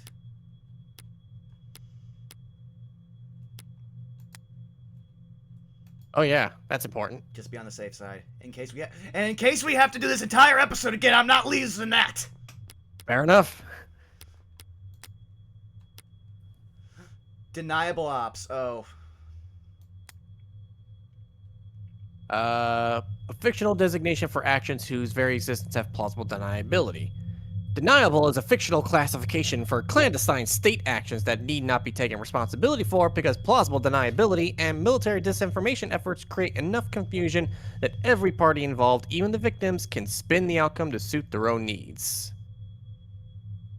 Deniable ops are a common recurring concept in online conspiracy theories, often used to wave away questions about supposedly explosive events are never reported on through the media or addressed by the world governments. So essentially, False media flags. block. Yeah. Conspiracy theories are no laughing matter. If you're worried that someone you know might be being indoctrinated or spreading misinformation themselves, you can report them to the state at your non-confidential portal here. I hate it here. I did be the cyberpunk. Here we go.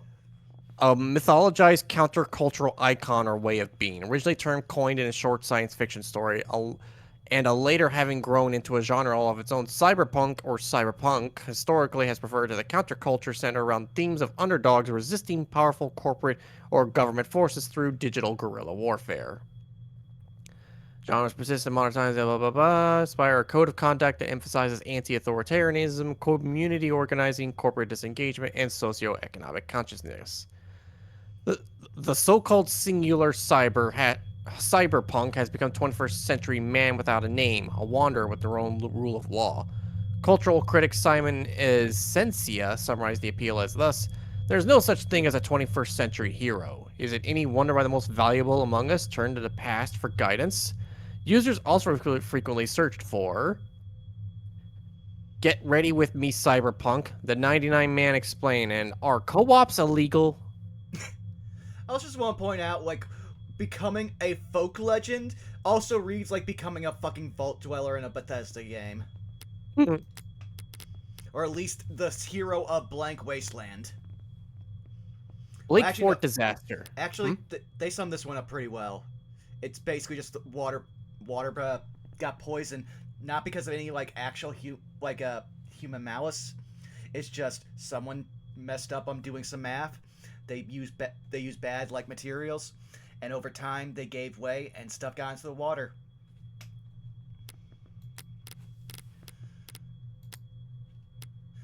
Though we do like using it for moral relativism.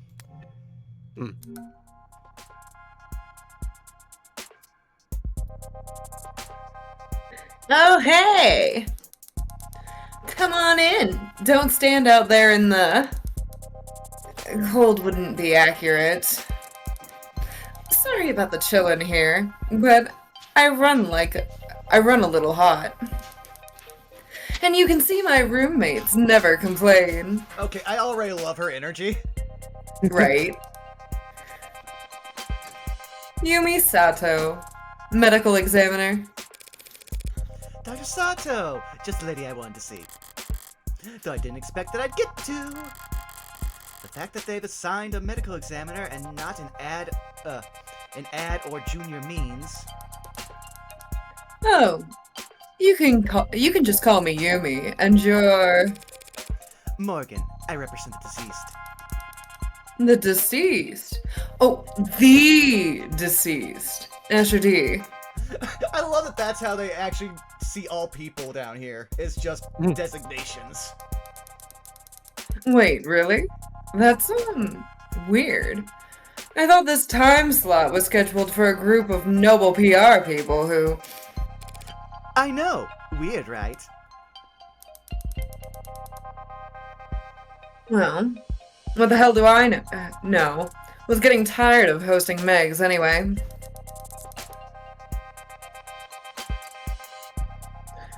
gonna finish typing up this report before we talk shop.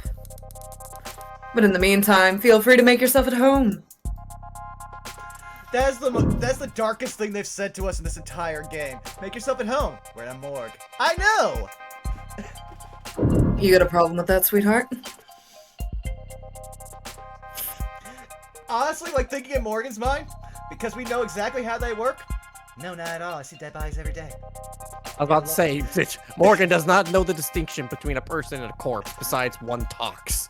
Well, no. But my favorite thing is like, I deal with dead bodies every day. You're a lawyer. Did I stutter? Oh, we've been visited.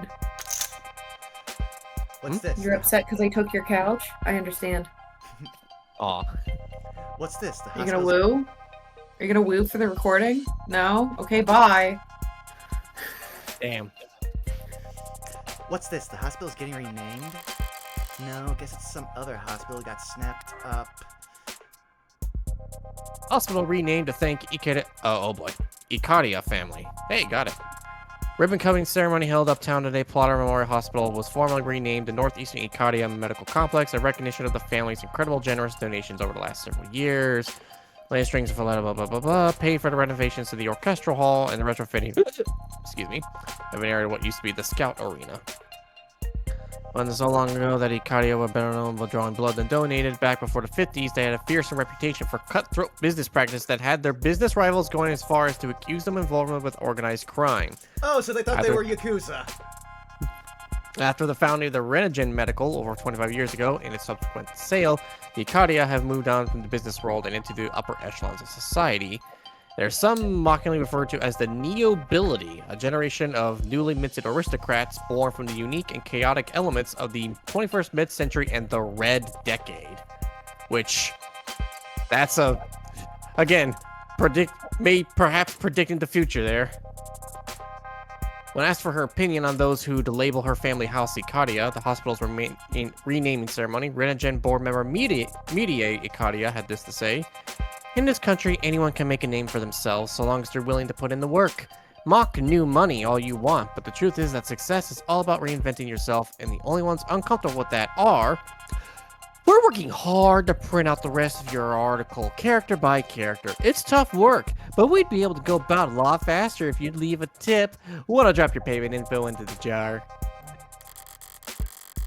I love your read on that, by the way. The Ikaria. Guess they weren't always the same in the same line of work.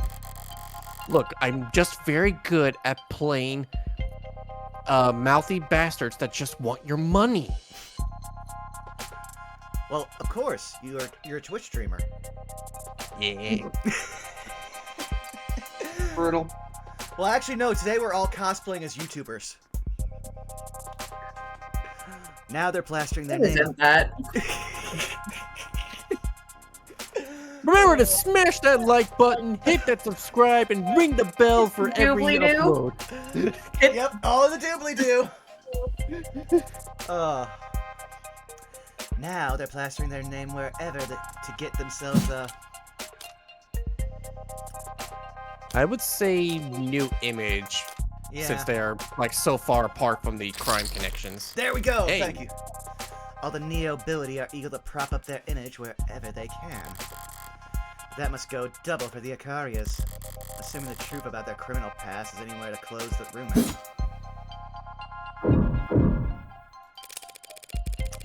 There's a lot of screens. There's got to be diminishing returns on productivity.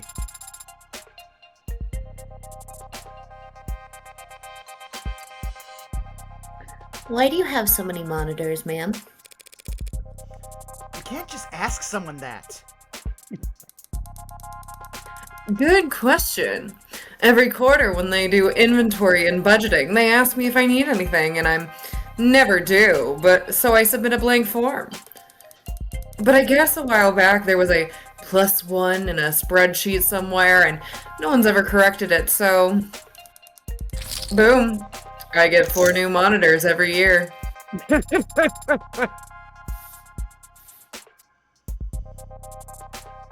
Do you run out of things to use them for? Sometimes. But this year I've started running 2 dramas at once. Sorry. But this year I've started running 2 dramas at once when I'm doing road work, which helps. Watching 2 television shows at the same time helps you do road work. Helps me use up the screens. I see.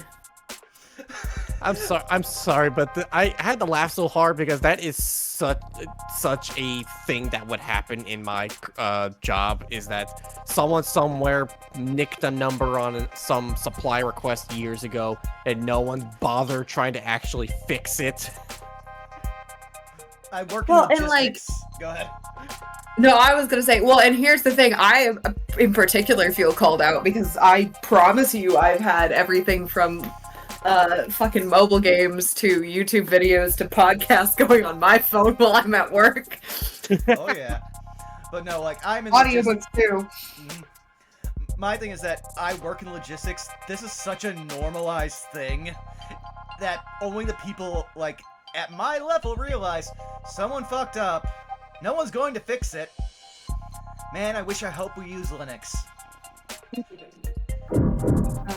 Yeah. Are these all dead bodies? Hey kid, want to see a dead body? Morgan would 100% be that person. Yeah, but also she's got a point. No, she's got a point. One would hope so. Let her have this one. I only meant that I'm surprised to see them stored here.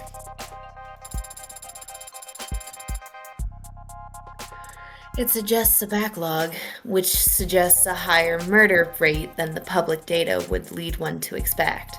Or they could just be dying of natural causes. Yeah. We are in a hospital's morgue, not the police morgue. Do you only examine bodies for the police, Doctor? Oh, Oh, I wish. Nah, most of my job involves confirming COD on natural deaths for insurance adjustments. Insurers want to blame the mod for failing. Mod makers want to blame the stiff for not exercising enough. Family says the company insurance plan would pay for mods, but not a gym membership. Yeah. That whole wall there is suspected defective liver mods. Suspected leaking internal bio batteries. Suspected CCIC. CCIC? Climate change-induced complications. You can prove the climate change contributed to an otherwise natural death? I know I'm gonna read the line, but the impromptu line in my head was, you ever see a hurricane?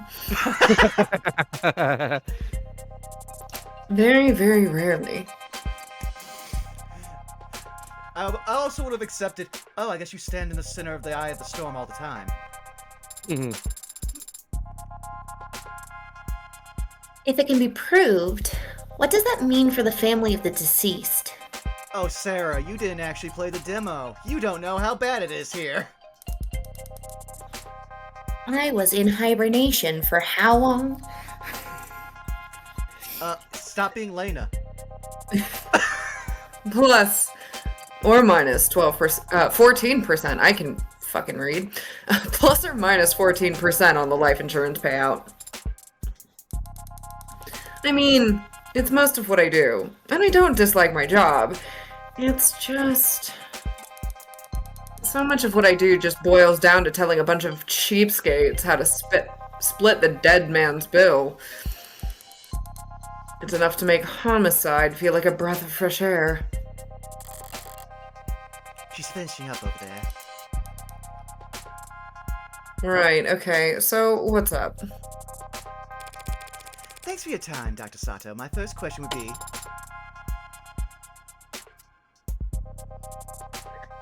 What was the cause of death? Oh, wow, hi there. Cute android. I didn't even realize it was... really cute. The skin is...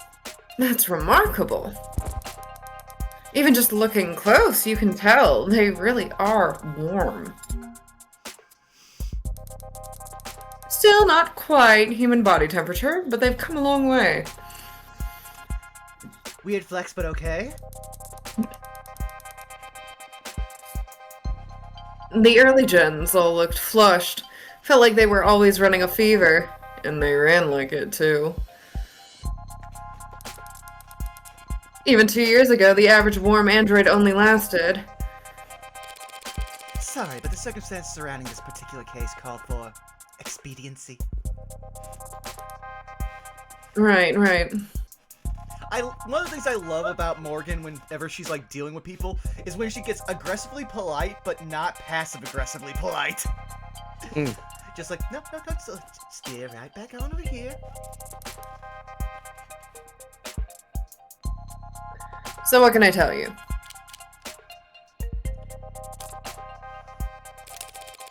Were you able to determine the cause of death?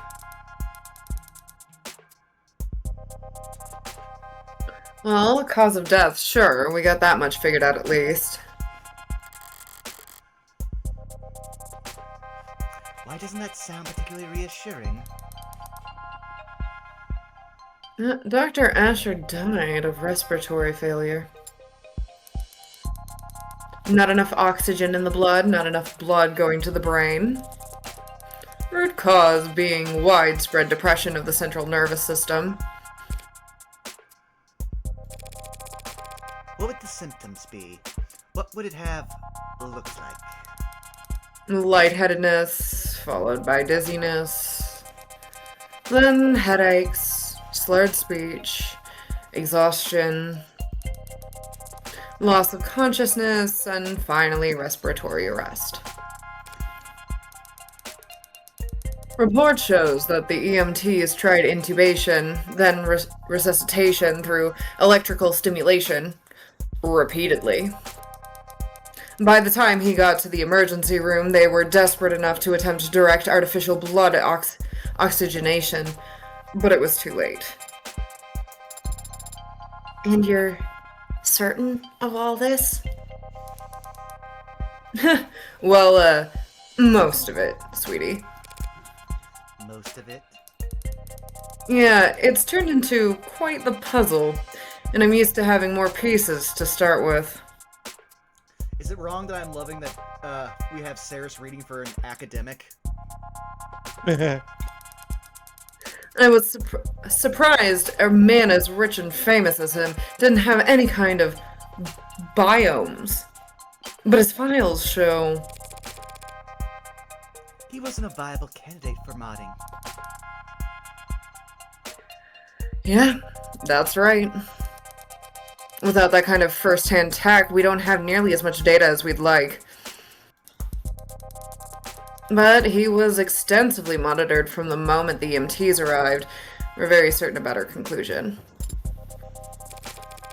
Did you find anything else unusual about his body in your examination? Cuts or bruises?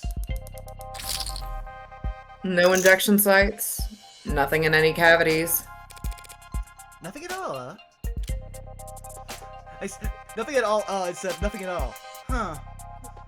I think I might have humanized Morgan a little too much there. The police mentioned a touch screen. Yeah, that's the thing. They ran a tox screen when he first arrived, a typical diagnostic intake procedure. Based on the emergency call, they figured he must have overdosed on something, but the tox screen gave them nothing. After he died, we performed the broadest screenings possible. Nothing. So were you forced to conclude this was a natural death? Didn't give up that easy. I took blood samples and compared their makeup with what was on record in his previous medical history. And I managed to isolate a single, non-naturally occurring chemical compound that wasn't there before. What was it? Some exotic toxin from a different hemisphere? I wish. I ran it through every available database we have access to. The way that you delivered "I wish" makes me like, you know how long it's been since I've had to, like, examine someone who died of curare? Ugh.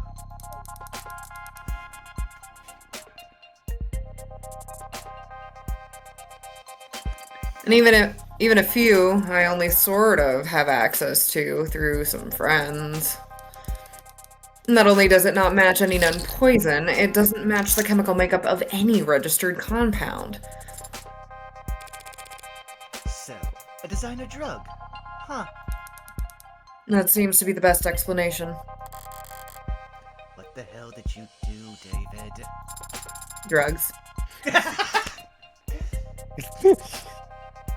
I mean, we got that.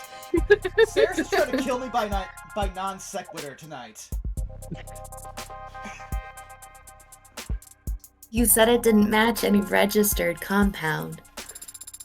What about compounds that aren't registered? Those friends of yours, private sector folk? Yeah, in pharmaceuticals. If one of them patented a new compound, a new drug, what would keep its formula from going on the record? Hold on a second. No, that's not for you. You can't eat that. I want to believe that they're saying that to Sarah. I'm so sorry. I couldn't grab the, I couldn't mute myself fast enough. She was going straight for the wasabi. Oh no. No. You see why I was like, hold on a second. Wait. Sorry about that. All good. In the private sector, intellectual piracy is the norm, so you're expected to protect your research aggressively. Patent first, find a use later. Yeah, a patent would have to at least describe your compound in brief, but depending on what country you file in. I love that the common parlance for what they're explaining right now, it had a very technical term a long time ago, but then memes existed and it's now officially called patent trolling.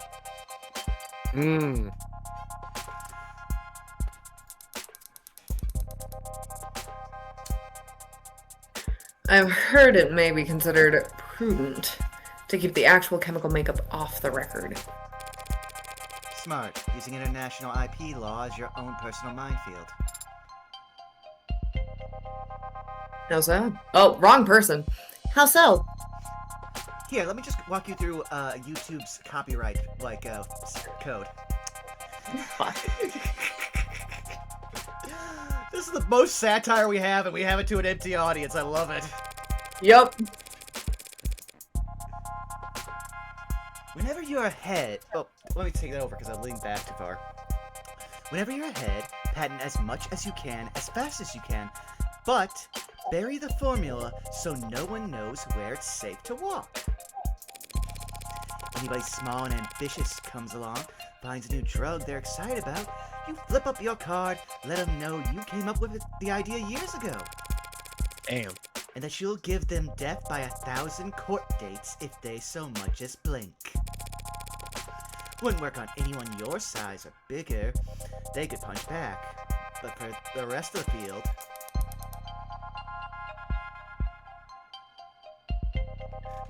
Wow, you corporate lawyers are scary. Please okay, I really want her to go, oh, I'm not. Oh, I'm just a public defender. Please do this. I'm not a corporate lawyer. So you came up with that strategy just now? So, it's possible that this poison is actually a known substance, something that the hospital could have easily identified. If it wasn't considered a trade secret. Yes, unfortunately that is a possibility. Still, just because a drug is new, that doesn't mean it's original. Does the effect that this compound had remind you of any other drug? Maybe one that's prescription only? Or a controlled substance? One you might know by another name, but with the patented structure? I feel like you would be smart enough to understand that a prescription and controlled substance are basically the same thing, but okay. Sorry, sweetheart. It's a general depressant. There are a lot of drugs that have that effect on the body, and they come in all shapes and sizes from all kinds of places. Hell, even what he was just drinking is a natural depressant. And the effect was unremarkable. What about its strength? Could you estimate how much of this stuff he had in his body, all told?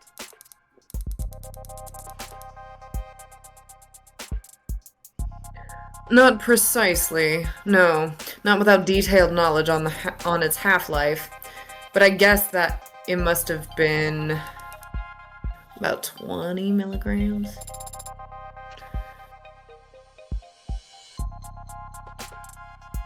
Is 20 milligrams a lot? I was originally gonna make a joke as Morgan, but I'm just also like, this is a cyberpunk dystopia. I would believe that in a cyberpunk dystopia, we never actually took the metric system.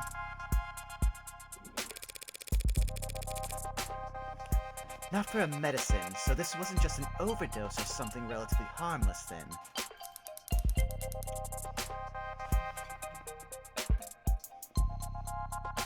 No, not if 20 mil was enough to crash his entire nervous system. Thank you, Yumi. Of course. So, you ready to review the body? Yes, I'm ready to traumatize an android. I want to see what that looks like.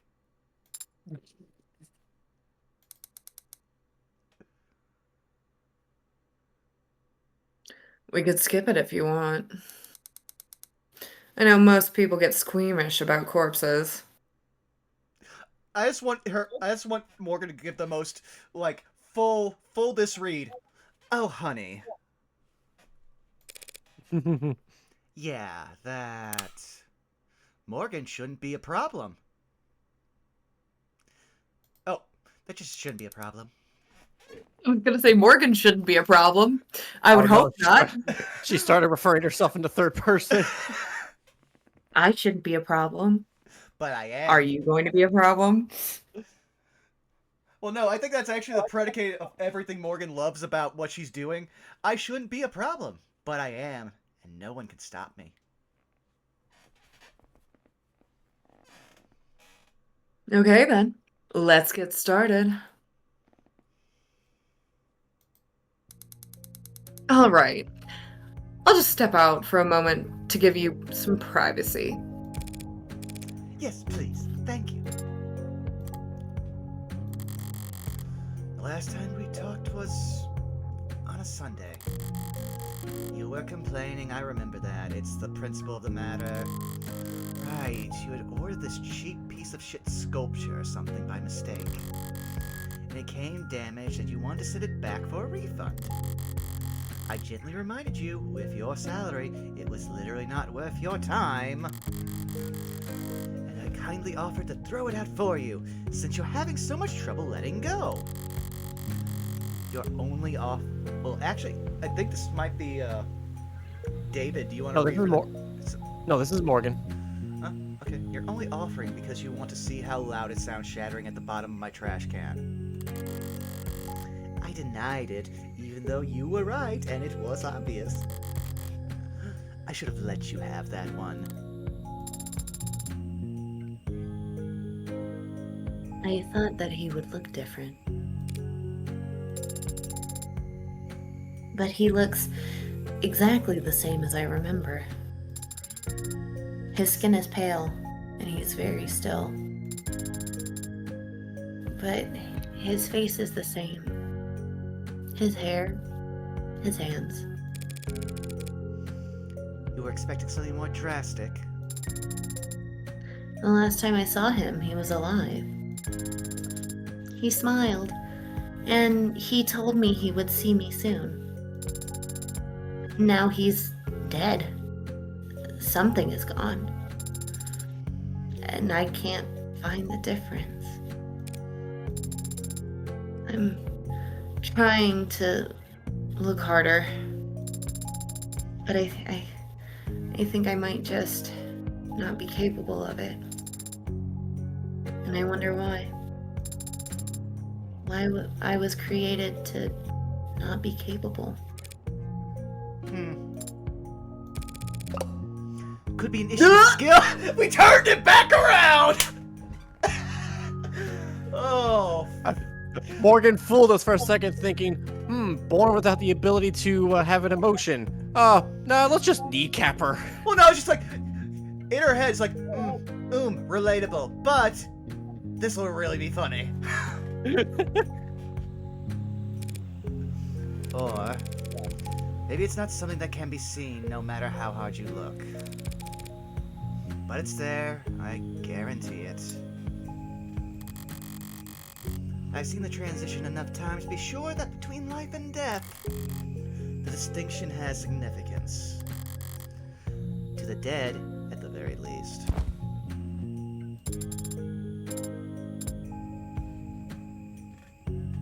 You're going to smoke? Here? Oh? I love that you guys can't hear, but on all of my videos, my mic will actually pick it up. I actually just lit a cigarette right there just to spite her. Nice. I'll pay the fine. That's not the issue. Were you expecting me to fall to pieces? Real boys grieve in all kinds of ways, Pinocchio. That's actually so clever. I want to give props to that line.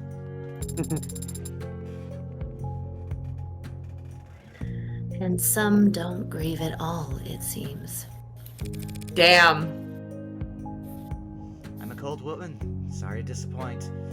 Having acted through a similar scene, I'm just like, again, be better. The hell? Why the hell won't this thing light?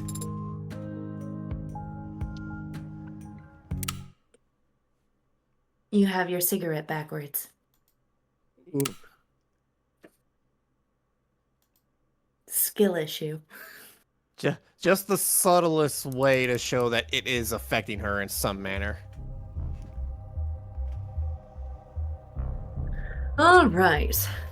That's back into cold storage for him, so... Need anything else? Can you send me the chemical makeup of that compound you isolated? Sure. For what it's worth. Let me just... It's got carbon, nitrogen, oxygen, hydrogen with hexagonal structure. Of course you would hyper-focus no insane poison biochemistry, Morgan. That's something you just do in your free time, I bet. So it's organic, but there's a number of metallic elements too. And if you had to speculate on its intended use based on what we know of its structure...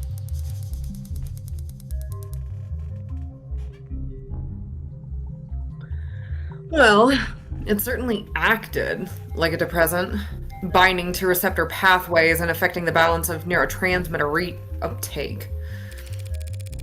Depressants are pretty rare in the designer drug scene. True. People are always looking for a higher high or a crazier trip. But more powerful depressant will just make you fall asleep. Not much need to hit up the gray market for that kind of experience. No, there's not. I see. Thanks again. You've been extremely helpful during a very difficult time. Hey, anything you need, give me a ring. I feel like this is a very dangerous friendship for Morgan to cultivate. That's very Jin. Rockford's orders have got me on call, so I'm already getting overtime for the whole weekend. Glad to hear it. Goodbye, Yumi. And goodbye to you, Greenie. My name is Sarah. Nice to meet you, Sarah.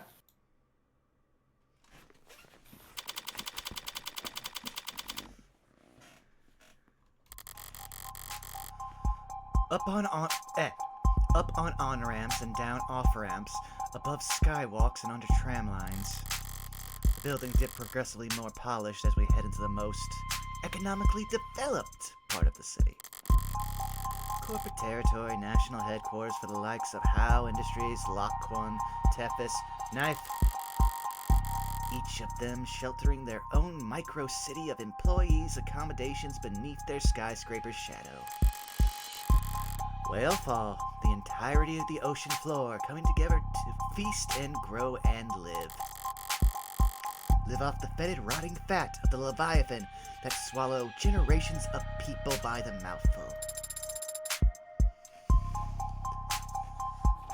Weight is commonly listed, and my weight is... Do I really have to disclose that? Noble lays claim to one of the largest shadows in the city, a towering nerve center for the whole nation's android industry. It's meant to be intimidating, I'm sure, but today I'm glad that Noble keeps such a sizable physical presence here. I need answers about David, and his work on Sarah. Answers I'd never get browsing the company website or speaking to a representative. Synopsis. Relationships. There are typically trivia sections as well. Should I start there? What is this, a dating profile? Listen, she's fresh out into the world. She wants to meet new people and connect. Noble will have their guard up, of course, but even then, that will tell me something. Where they let me walk, who they let me talk to. History. Their efforts at performative transparency and clumsy obfuscation will... How did you know my father? What? I'm sorry. Did I interrupt your brooding? Damn. She's catching on quick. No. What did you ask? My father. I know you were his friend. But what was your relationship like? Can't you just scroll through our socials? Morgan, I know you don't have a social media! You do not have that bone in your body. I imagine she, like, has the Twitter for her offices, but she, like, never uses it.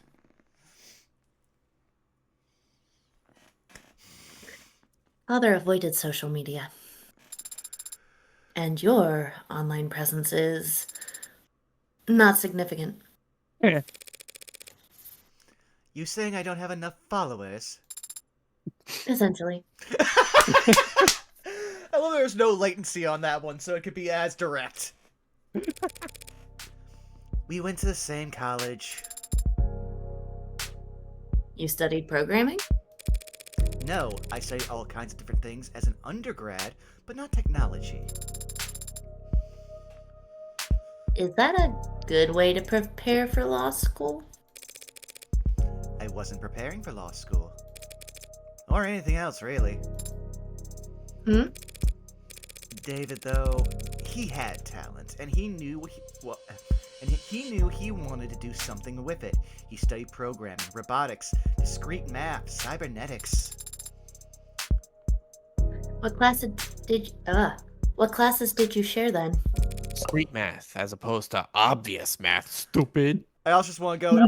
We just got the full ding of absurdism. Business ethics. I want to find the writer, buy him, her, they a beer, and just be like, thank you so much.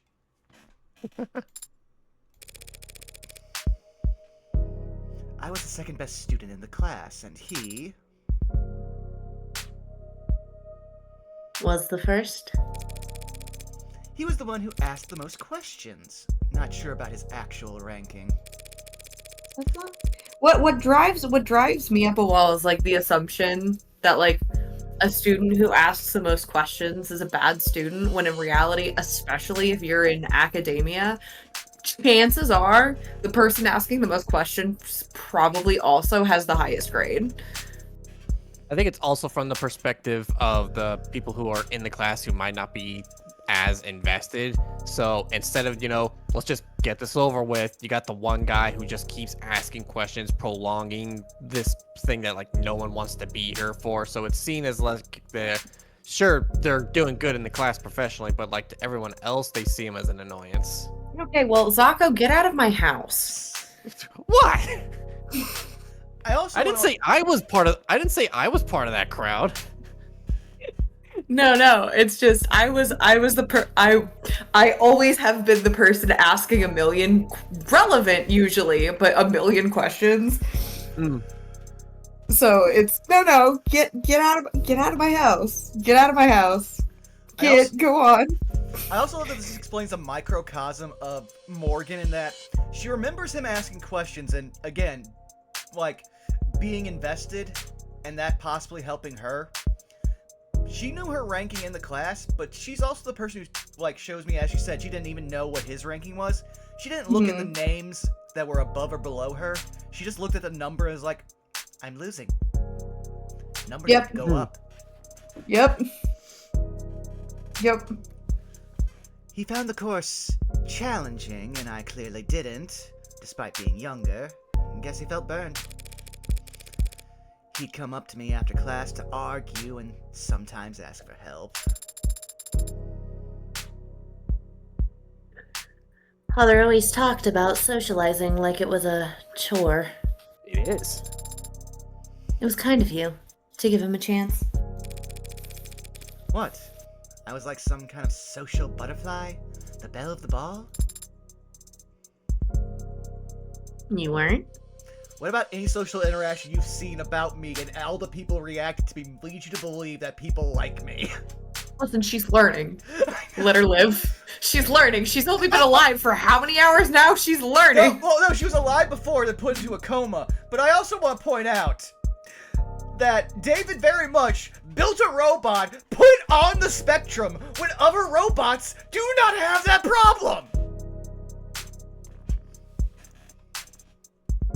To be fair, those other robots might not be conscious enough to develop a spectrum. I mean, also fair, but watching this is just like watching two people's like, yeah, we really don't understand a lot about socializing, but we are doing a lot of it for our job. Oh no, if anything, Morgan does understand Yeah. socializing, but she doesn't understand why she functionally can't. Well, I was gonna say the energy that I get from Morgan personally is a case of like, this is someone who understands it and deliberately flouts it because it's when it's inconvenient, right? Mm-hmm. This is someone who looks at the situation and goes, I absolutely could. I could humor you. I'm not going to. And that's a deliberate choice. And yes, you should feel shitty about it. Mm-hmm. So her entire relationship with Reyes, yes. Yeah. No, legit, yeah. And I think that carries over into pretty much every single dynamic that we have seen so far, where it's, no, I know what proper decorum is. I'm only going to use it when it gets me what I want, right? And also, if we remember from last session, one thing that she resents is people just like her, but are slightly better at it. Yep. Oh. One Sunday night, he knocked on my door all panicked, saying he was in bad shape for this tech course. There was a midterm or something the next day. I couldn't make heads or tails of the material, but I did my best to at least quiz him. He wasn't satisfied though, wanted to cram for the rest of the night.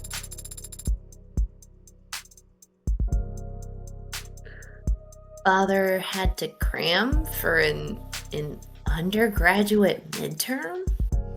Honey, I'm gonna want you to Google Rock Lee. I say something scandalous? He's been called the founder of modern programming. Yeah, well, even founder types can have poor time management when they're 21. He was already fired by that point. Wasn't hard to tell that what he was really asking for. So I went and stole a study aid for him. You stole a controlled substance just to help him with studying? I live in. I'm so sorry. Go, no, you first. I'm expecting her to do the legally blonde meme of what? Like it's hard? That or, like you topped what I was gonna have so much so that I forgot. So I'm gonna move on. I'm sorry. No, again, I am thriving here. I'm in my lane. You have moisturized me most of this night. No, that'd be insane. No, I just pocketed some breath mints from the common room. Told him to pinch his nose and swallow fast, cause the taste is so strong. You gave him a placebo. He already knew the content as good as he was. He already knew the content as good as he ever would. What he needed was to sleep. He could barely keep his eyes open by the time I got back from my daring heist. Didn't take much convincing for him to rest his eyes just until it kicked in. And the test? B+, I think. I'm surprised that father stayed close with you after that. You stole and lied to him. I stole and lied for him. That's what being a lawyer's about. And David understood that. He was good at understanding things without me having to spell it out for them. But I Rude. But I guess that's not the kind of thing that gets passed down through programming. Rude. Again, rude on purpose. Anyway, we kept in touch after that. First year of grad school, he published this paper.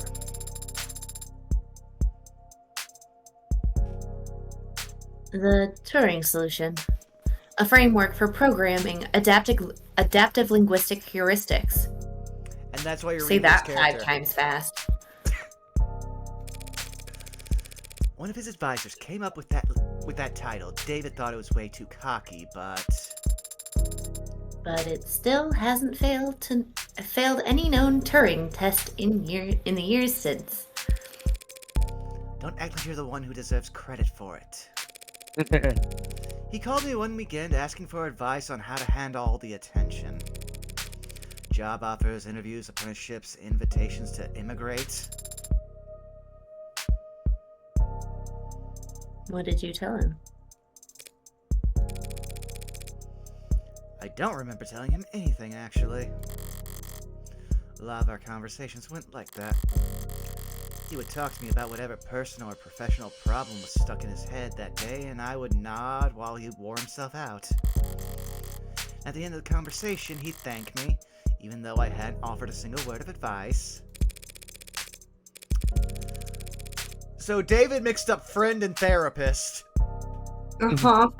Well, and I wouldn't even say friend and therapist, because a good therapist is going to offer you advice. A good therapist is actually going to turn around and put you in your place. This is just He got a stress ball friend. Yeah, basically. Yeah! And one that understood him at least on a personal level, so it's just like, nope, just tire yourself out, squeeze me until you can't squeeze me anymore, and then I'm just gonna roll away. Basically, yeah. He took Noble's offer, and they took over his education, paid him to work on his master's during the day and attend corporate training at night. This is too much like what my father actually went through with working with McDonnell Douglas to Boeing. Mm. And whatever else Noble may be, they weren't smart enough to start listening to him early.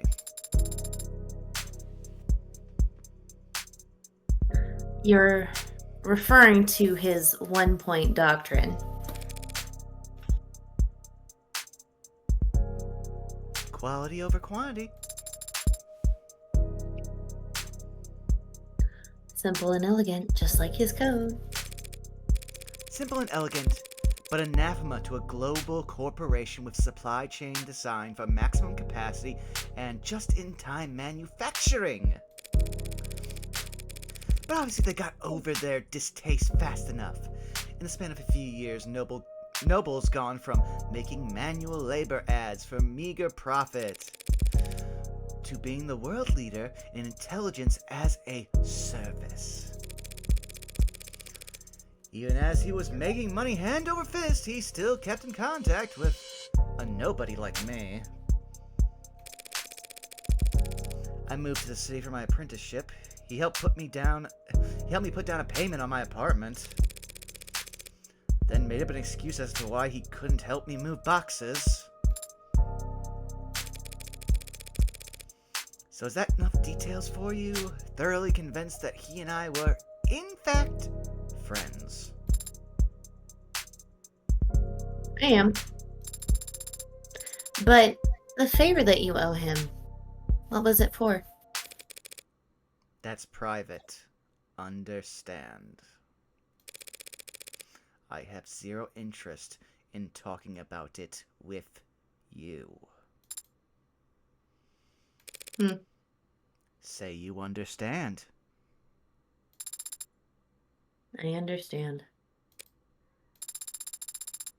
We will be arriving shortly. Shall I send word ahead? Just tell them that David's lawyer is here.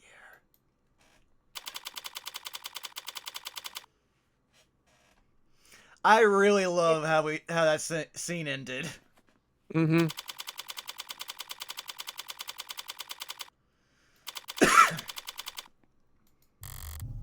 I hate that they have a company so big they have a sub-lobby. I've been here before. Sat right here in this lobby waiting for David to come and treat me to lunch. At least I think it was this lobby. Could have been some other floor, could have been an entirely different building. All these corporate towers of Babel feel like interchangeable fractals to me. You know. Oh, the reference. Towers of Babel. Oh yeah, that. She's also referencing something that is an actual thing in architecture for a while. It's I'm trying to remember the exact thing. I think it's transcendentalism or transferism. The point is that you are creating a space for people to be liminal and then move through and appreciate but not think about. And that's entirely corporate culture in a microcosm, but in like terms of like architecture has only taken root in a few places until corporate culture makes it the norm. Yeah, so she's making such a great point, and I'm so happy that I actually know that she's making a great point. Folding in on themselves in a pattern of narcissistic paranoia. So monumental in scale, their hubris. So monumental in their scale of their hubris, they needed to use non-Euclidean geometry when drawing up the blueprints. The greatest minds of each generation coming together just to find the most expensive way to shove their heads up their asses. Is something bothering you? Just doing the math on how long we'll be kept waiting here. Apparently someone will be here shortly. So maybe if I pass the time by glaring around the place, it'll improve my mood. Mood. Also going to do another quick save. Like, that is actually something I do when I'm in a location and I'm bored. It's just to start like glaring at everything. At this point, I'm just going to start using files as references. In case anything bad happens. Turn. Oh, we got a new profile for Sato. Okay, Yay. Jimmy, what you got? likes accessories, reality TV, and palm reading. Yeah, that one tracks. Doesn't really like feel fit for me, but I also feel like she has really like hyper personal interests, where it's like you wouldn't read off them, but they really find it interesting. I also, just as a quick aside, really love their like character design silhouette. Mm-hmm. Like this game does a really good job of like showcasing a character's personality through their character design, and I feel like looking at like Dr. Sato, I'm like, oh, I know this person. Like I've seen them before, you know what I mean? Absolutely. Yeah. Remind me after stream, because the artist is on Blue Sky, and I think you'd like them. Okay, but her dislikes are social media, yes, dress codes, definitely, and ebooks. Surprising. Yeah. But actually, no, you strike me as someone who would actually want to have texture. Loves to make new playlists, hates to throw out old clothes, okay. My weekly meal prep is what she's most proud of. You know what? As somebody who just eats what I can get, I respect you. Okay. Do you want to do any reading, Zako? We've already read these ones. These are the Android and the Acadia stuff. Okay. But these are new. Alright, so I'll let you start with... Let's start with David's autopsy. Lost consciousness at 8:03, declared dead at 8:25, cause of death, respiratory failure, unknown substance detected in bloodstream, 20 milligram total. Loud curling handwriting at the bottom of the document reads, what the hell is talk screen? Send attending physicians back to med school. Send apologies to attending physicians. These readings are a nightmare.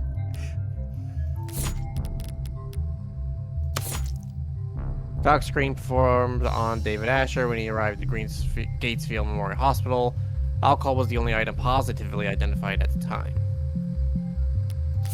Well, the thing they did almost immediately after his death was a blood screen, so yeah, that tracks.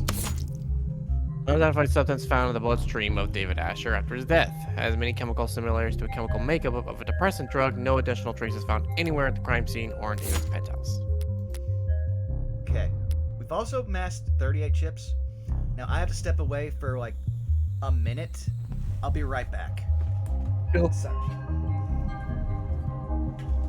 Burn the house down. Anarchy. There's no house to burn. Not with that attitude. Hey, if you've made it this far into the VOD, post a fire emote. Do it. Do it. Do it.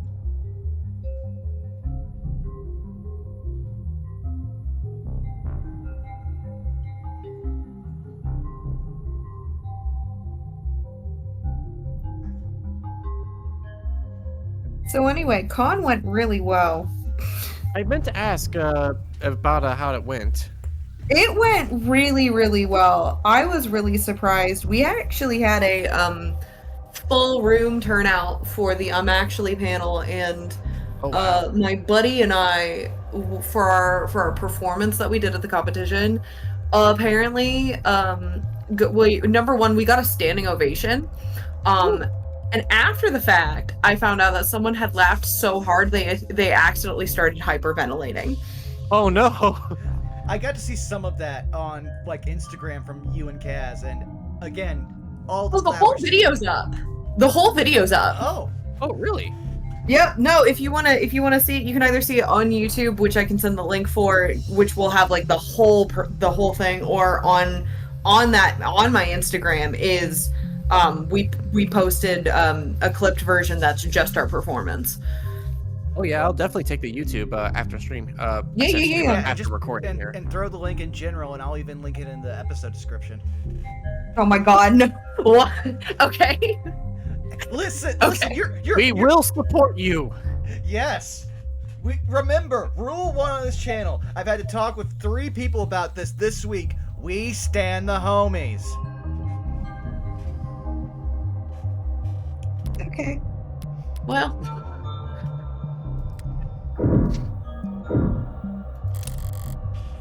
They changed the logo again.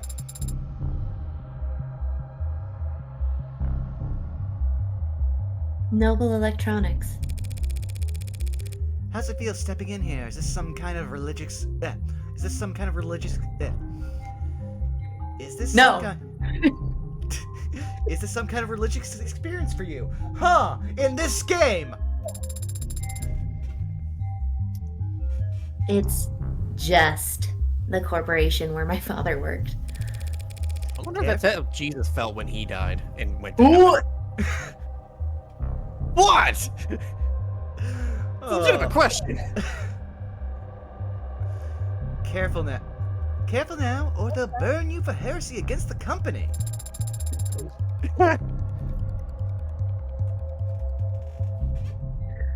You said it again. The company, as if it's a proper noun. I see we've either evolved too far past it, or your father didn't think to program me with the idea of the company store. It's been a thing for a while. You're mimicking the employees, aren't you? So it can't obey simple orders, but it can pick up on that.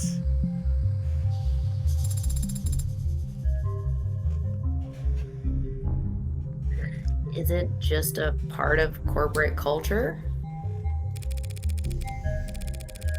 Noble's one of the biggest corporations that is. One of the biggest there's ever been. We mere humans can't hope to escape the gravity of anything that size, no matter where you live or how far off the grid you think you are.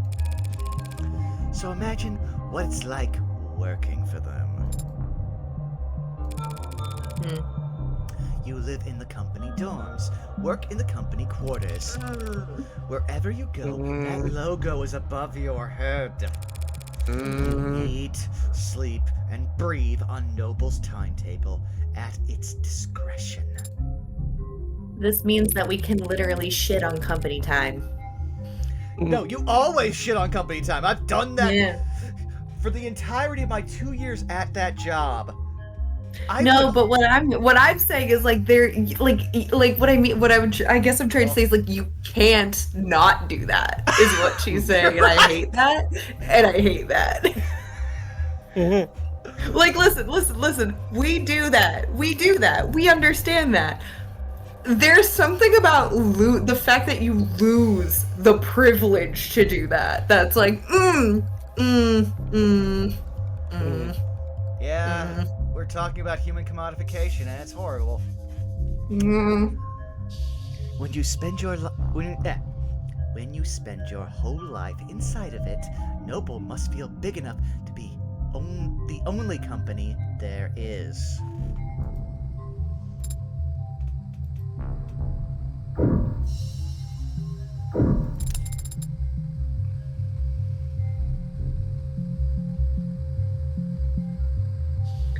To think this is only one room. This complex is so massive that it doesn't even feel man-made. It's like it was carved out of the rock by waves. Like it's always been here. That's the con. If this place was actually natural, there'd be birds everywhere. I hadn't considered that. Why aren't there birds in here? Probably because of what they do to the ones that get in. I'm kidding. Though I don't believe you. Well, yeah, again.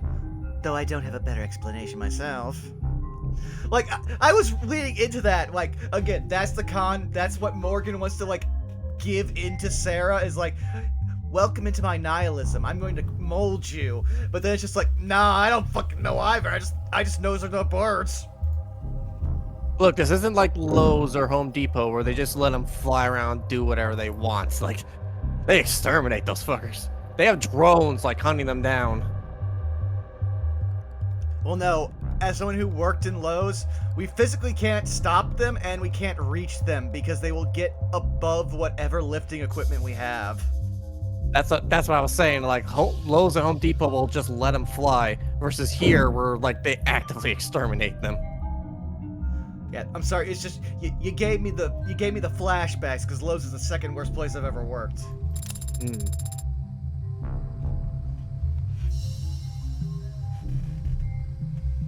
So much energy. So many people. All so intent. You kidding? It's Saturday. The place is half empty. But doesn't everyone work on Saturdays? All the parents do, so they don't need to find childcare on Sunday. Everyone else flips a coin, I guess. All these people, for 12 hours a day, 6 days a week. What could they possibly... What could they all possibly be doing? Playing Galaga. Legit. Making work for themselves. You can be very cynical, can't you? Yeah, I'm terrible. But that guy over there's just been jiggling his cursor for the last 20 seconds. Yeah. Whoever comes to greet us better have a pulse and some goddamn authority. My mood's starting to sour, and if they just send me the first link in their infinite chain of corporate bureaucracy, I'll make them wish. Ah, here we go. Basse. Again, whoever you want. I'll take this one. We'll take shifts. We'll take shifts. Yeah, this is a timeshare character. That's me. Hey there, Android Manufacturing Quality Control, Eastern Division. Evan Dawes. Evan Dawes, he says, like it's an afterthought. What's a name compared to your place in the hierarchy? You seem familiar. Have you... I'm David's lawyer. Oh, then we must have... Apologies, let me first just say how sorry I am about his passing. You and everyone else in the company must be going through a lot right now.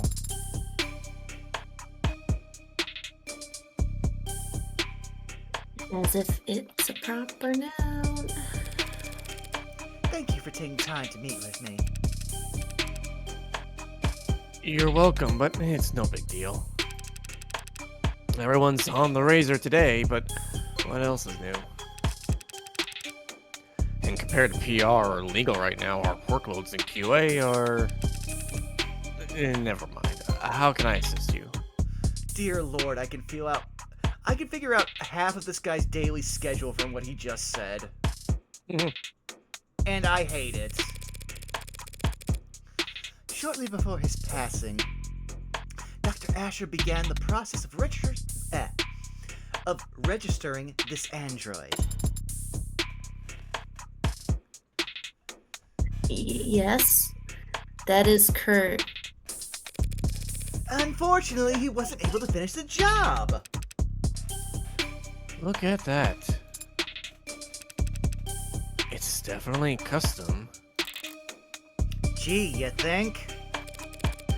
Good thing I sought out an expert. Warm, it goes without saying. Reminds me of the A16 Premiere, if anything. The barcode is clearly printed, no visible defects. But you're right, it doesn't correspond to anything we've got on file. Well, they sent you to the right man for the job. Now we just need to go to the right place. Not far, I hope. It's in the building. The resignation in that sprite hurts me. In the building. That could mean anything from down the hall to half a day's hike. The production line on B9 should have everything we need. You do manufacturing inside your corporate headquarters? B9's a fully functioning production floor, but it was only built for demonstrative purposes. New clients make deals upstairs about how many and what shape or size, then they come down to the basement to see how the sausage is made. This is actually how they make cars. My dad did this when he had his midlife crisis and bought 50th anniversary Corvette. Yeah, like I had to spend a entire half a week at my grandma's house as they drove over for them to show him the process of making someone else's Corvette while his was being shipped. Oh. Which is sad because 90% of that process is molding fiberglass. They have enough money to build a fake factory just for guests. Smart! So long as you're only giving tours and not giving away the company's secrets. No need to worry about that. We take intellectual security very seriously around here. No kidding. There are 11 cameras on us at the moment that I can see. And who knows how many pairs of modded eyes are aimed our way. Clearly, nothing happens here without the almighty company knowing about it. So they try to claim ignorance about anything. It's gonna piss me off! Lead the way!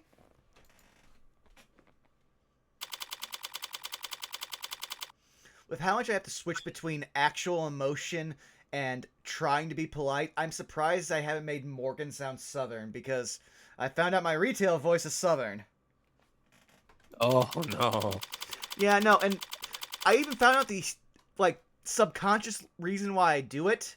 It's because I mostly work in retail, and when you're dealing with a bunch of people who just come in randomly through a lot of different things, if you sound, in a way that they will stereotype as being, you're less educated, they'll be much nicer to you.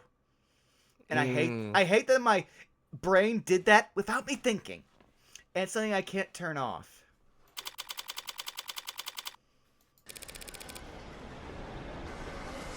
It really is fully furnished down here.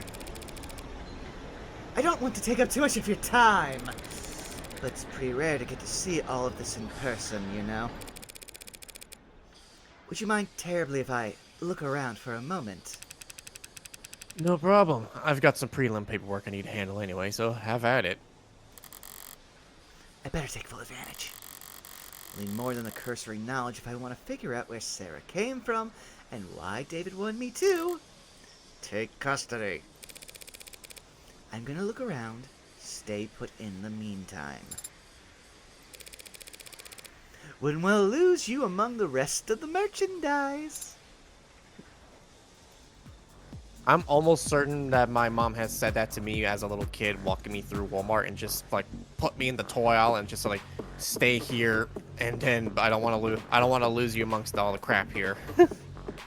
I wandered off from my parents so early into my ability to walk that I remember a retail chain that no longer exists and might not have existed outside of the Midwest, because I got lost in there and it was many people's problem.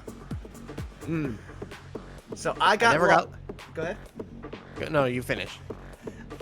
So I got lost in a grandpa's store because I was looking at Mega Man figures that were just gachapon put into fucking blister packs in America. I got kidnapped at Walmart once. Well, I see you got better. So the story goes that I was in the toy aisle just hanging around doing my thing, and then suddenly someone wraps a coat around me because it was in the middle of winter. I remember that. And they start carrying me, and there's two of them. One carrying my torso, the other got my legs. I'm screaming, trying to struggle, trying to get out of it. And they get at least halfway across the store before finally dropping me a little bit.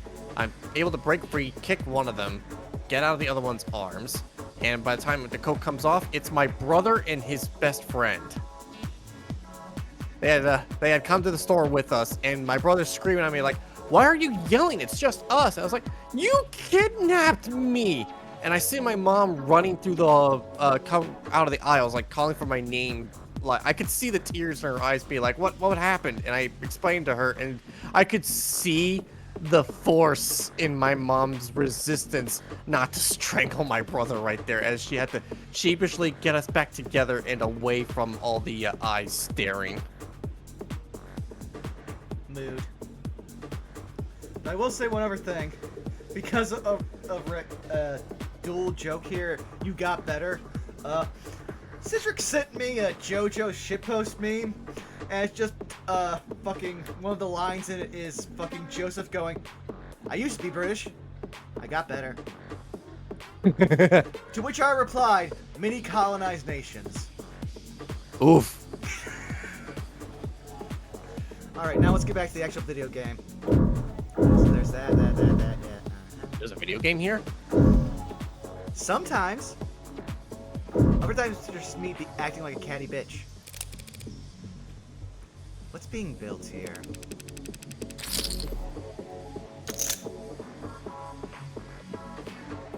Our top of the line brand new bestsellers, the Animate 16, Warm.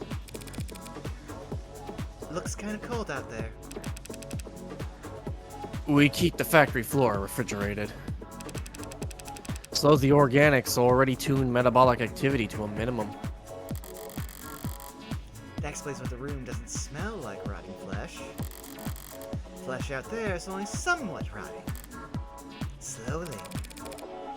I'm surprised to see metal. Oh, well, all the A16s have alloy endoskeletons. The organics are layered on later in a process. Sounds like what Sarah told me about herself. Maybe she really was an A16's prototype. It's hard to imagine bridging the gap between her and these scattered doll parts. I get that you can grow just about anything from lax Gemini. But how do you get the synthetic and the organic to work together? Yeah, that was our first concern when R&D began work on the Warm concept. 1.0s were real skin with synthetic muscle. That sounds horrifying. It was a horror show. Metal pulling on skin was just... Right. For 2.0, they worked backwards. Organic muscles, organic skin. That sounds just as bad, and it sounds like the RoboCop, can we make more? But digital signals on organic hardware was a dead end. Then the muscle flex when you pass electric current through them. They'd flex and unflex, sure, but that's not nearly precise enough for facial expressions. Look like puppets strung up on live wires. We used the test footage to haze interns, actually. Wow, so everything about this place is horrible.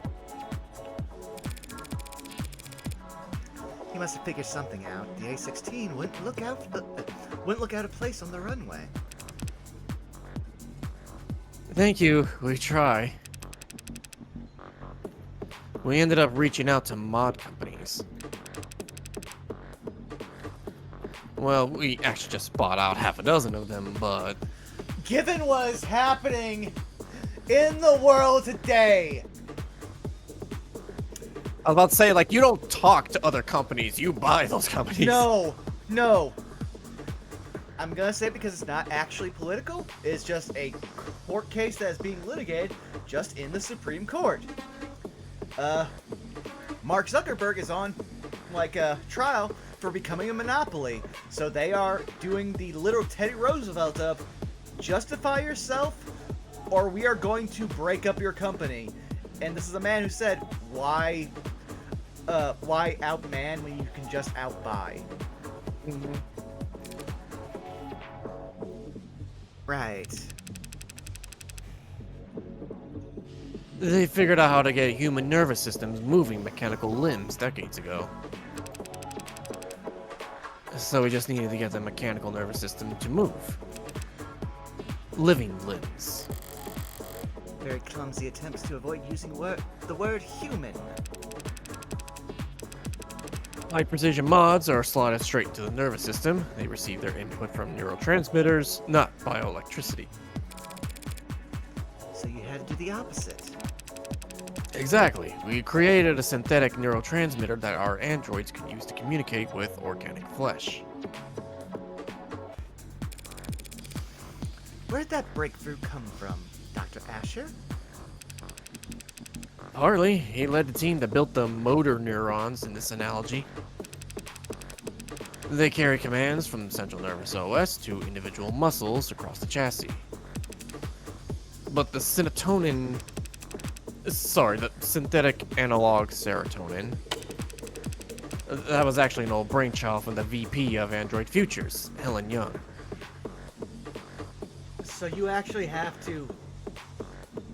Oh lord, they can not only feel pain, but they can be depressed. Why? Science has gone too far. That reminds me of like the first well, it wasn't an android, but it was like the hologram thing at the beginning, or wasn't it? Yeah, I think it was a hologram thing.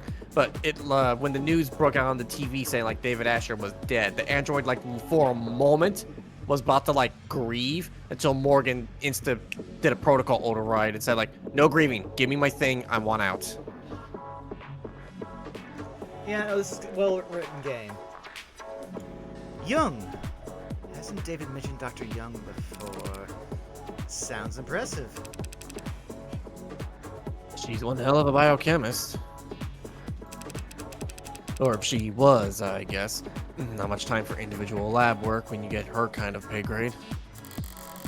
So Young collaborated with David on technology that enabled warm androids. As I thought, whatever went into Sarah that makes the android so distinct, he couldn't have taken sole credit for.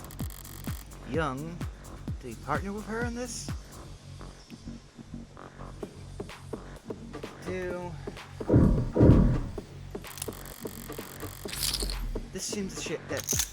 This seems to share components with that coffin Sarah was napping in.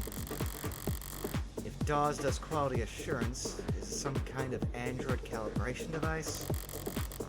It's probably what he'll use to register Sarah. Looks a little...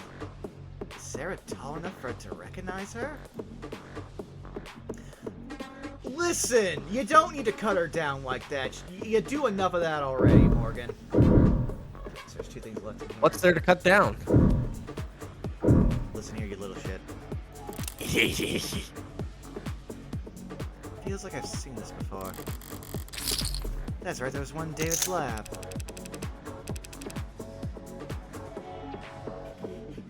That's the nanograde elementary manufacturer, the nanofacturer for short.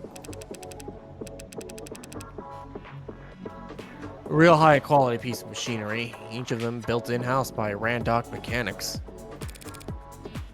What does it do? Nano-level flash fab. Basically a 3D printer for nanomachines. No, that's a 3D printer for skin. The nanomachines are just the middleman. You build nanomachines in your factory for use in your androids. With what nanomachines can do. The raw materials are cheap, literally elementary, so no sense in getting them shipped in. It's mostly the medical models that make use for them. Inject a couple thousand nanites into a patient's bloodstream, run diagnostics, and provide a solution. A 3D printer for nanomachines. So what kind of ink does it use? Silicon, hydrogen, oxygen, carbon, building blocks. Give me 1 second here.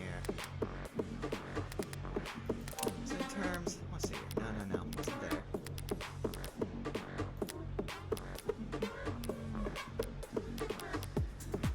I'm trying to find it because we heard a lot of those terms earlier. I'm just trying to find where we heard them. You're looking for the poison question mark.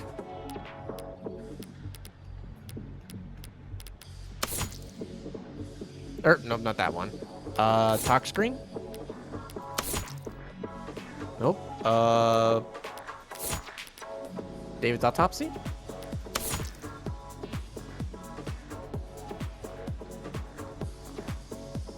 Yeah, they don't give it to us. That's one of those things you just gotta try to remember between playthroughs, but at least 3 I of do them... remember.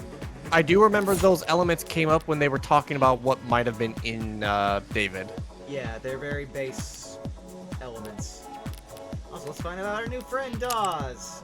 His very depressing life, I'm sure. Chief Supervisor, Android Manufacturing Quality Control, okay? He likes hammocks, calligraphy, and pale ale. Hell yeah. You know what? No. You may be a basic bitch, but those all sound great, so you prove why being basic isn't a problem. But dislikes: first dates, relatable. Conference calls, relatable. 5 o'clock shadow, I'm a bearded guy. Proud of his practice handshake. Struggles with solving CAPTCHA, okay, mood.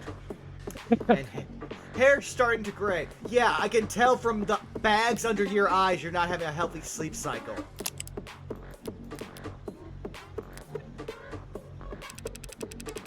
They feed into the nanoprinter, and it assembles the nanomachines particle by particle. Like a ribosome building structurally complex proteins out of chemically simple nucleosides. Must be time-consuming. You would think, but Randolph cracked the code on parallel microfactoring. The inside's crystalline, sprawling, like an ant's nest. Raw materials enter at one of the thousands of different entry points, combining and recombining at intersections. Finished product ends up at the center and drips out into a liquid solution. Distilled nectar swimming with millions of nanites in just 2 minutes. Nectar? It's sticky. It can be, depending on desired output, but the door vacuum seals while cooking, so don't worry. It's completely spill-proof. I hate that we're talking about the stuff that will make flesh. Is it sticky? What a relief. Not exactly a box of paper clips David could just have brought home from the office one day. He must have bought his own for some reason. Pretty sure that's the only one left. Pass. Yep. There's something out there that caught my eye when we came in. Very familiar shade of crimson.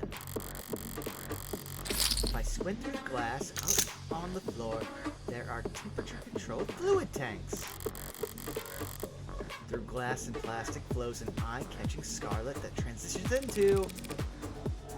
So, you add the blood towards the end. You mean the oxidant? Yeah, relatively late in the process. Something out of place? Androids have blood, even if it's not officially labeled as such, but it isn't red. It's pink, because we're secretly in Danganronpa and Vaughn's gonna hate himself. Sometimes milky, sometimes neon, occasionally garish, but pink. I just didn't think oxidant would be red. Oh, right, sorry, I barely noticed it at this point. The color's natural, comes from the biomanufacturing process. That chromofuge out there removes the byproducts, the waste, the excess pigment. Changing it from blood, red to psychopop pink. Without that chromofuge, our android's flesh would come out looking all the wrong colors. That may be true. It probably isn't, but it may be. But I have a simpler explanation. Blood is primal. The sight of it carries weight. They change the color of the product's blood so that when Android gets a bottle broken against his face, no one bats an eye. Okay, so there's something in here I haven't found. Game. There! Oh. How is I supposed to find that? Inhaler left out on the desk. Probably half a dozen empty ones in one of the drawers. Dawes, the inhaler. They distribute them. They're distributed by the company, correct? As a reminder for those of you who, due to the large gap of time between the last episode and these, the inhalers are provided by the company and is basically huffing Adderall. The funny thing is, Zako, you literally did that for all the Twitch people who will watch, because anyone who's on YouTube will have watched these back to back. I know, fair enough, but still. No, it's just again, of how we're making the sausage that I'm finding funny. Other corporations do the same. Yeah, pretty much. Everyone's trying to keep pace with each other, so... Can't have your employees losing focus on the job. Could cost you who knows how much in lost efficiency. Sorry, if this is insensitive, but given what happened to David, are overdoses common in the company? Yeah. Fan-fucking-tastic. Yeah, he says. Overdoses, that is, not hospitalizations or deaths. It's all pretty organized these days. These days? Oh man, back when I started in consulting, pretty much everyone had an embarrassing story from their first 2 years where they popped a few too many greens and missed the on-ramp. Popped greens? Yeah, used to be pills. Green to get you going, yellow to keep you there, swallow red after brushing your teeth to get into your bunk fast. But yeah, the inhalers are a huge improvement, like going from torches to the light bulb. They sync straight to your personal biomes and adjust dosage in real time. Overdoses are way down. That's so great to hear. The trainees under me don't realize how good they've got it. Kids probably won't even have to learn how to purge. Oh, that's a proper noun. Would you elaborate? Yeah. I know, right? What the fuck else do I have to find here? Yeah. Box! No, it's the tablet in the box. What do we got on this data pad? Some kind of write-up. And Zako, take it away. Well, yeah, take it away. Oh, I actually, Okay, yeah, I remember this. On the subject of Sullivan's Peak, much of our world today, and in fact, much of our world's economy, is heavily influenced by the uncanny valley. The thought experiment provides a simple and easily applied explanation for the gaps we see in the otherwise wide spectrum of automated dependence that assist us in nearly every industry on the planet. There's a very simple, primal truth to it. We like things that resemble the living, like cartoons and puppets and toys. And we like things that are damn near indistinguishable from the living, like whenever named Noble's latest products are being sold under. But there are deep, deep trenches between those two ends, where the products are universally appalling to human sensibility. The Uncanny Valley will no doubt remain a useful tool for teaching, marketing, and design for generations to come, but already we are seeing ways in which it fails. It is becoming increasingly clear to us that the space between the nearly indistinguishable and truly indistinguishable is much wider than we ever suspected, and it may not be the only part of the map that we must fear. I propose we bridge these gaps in knowledge by looking to the speculative fiction of Robert J. Sullivan, who in his most well-known work, Equal Under One Sky, described a concept which thereafter has been called Sullivan's Peak. Through the lens of his characters and their very divided worlds, Sullivan demonstrated that the Uncanny Valley does in fact have its own peak on the other side, a point past which making an artificial existence any more human in its features serves only to make the user experience more uncomfortable, more difficult, and more fraught with moral pitfalls. Once you reach Sullivan's Peak, traveling any further only has diminishing returns. The implications of this idea are far-reaching. We will very soon reach a point at which the designers of ads can only make their creations less lifelike or less likable, a hard stopping point for technological progress. What then, we must ask? Whoop! Looks like you forgot your sign in on this device. Drop your dumb bit below and we'll get you squared away so you can keep reading. I am so happy you used that voice the second you saw Ope. They're right. For everyone in this call! Yeah! We've all done it. So basically, Sullivan's Peak is the extra layer to the uncanny valley, where you've made something too human. The only way to progress is going backwards, and for a corporate entity, that's not a good thing. I love it because it's the fix for something in Red Dwarf, which is how they control robots. They actually did invent Silicate Heaven.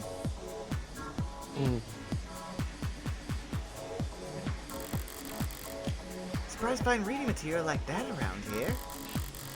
Were they passing it around as a gag, or they're actually afraid Sullivan's Peak's around here? No one must be... I'm gonna say wary of it. Yeah. Ah, beans. Peak does it. Wow. Actually, no, that makes sense. They were like, yeah, it's in a box on the floor. It's not a secret. Well, I'm sure it was important, but we picked the wrong thing, so we didn't get chips. I know, but we'll need chips. Mm. If the peak does exist, they'll be coming on it fast. Now the androids are warm. Noble's entire product line. Oh, we got There it chips! Maybe their entire industry could go bottoms up if people start to think it's cruel. If Sarah's any indication of where their androids are headed, I could see some people getting uncomfortable. All done? You ready to get the ad handled? Thanks for humoring me. Can you have it step inside the scanner? As he says.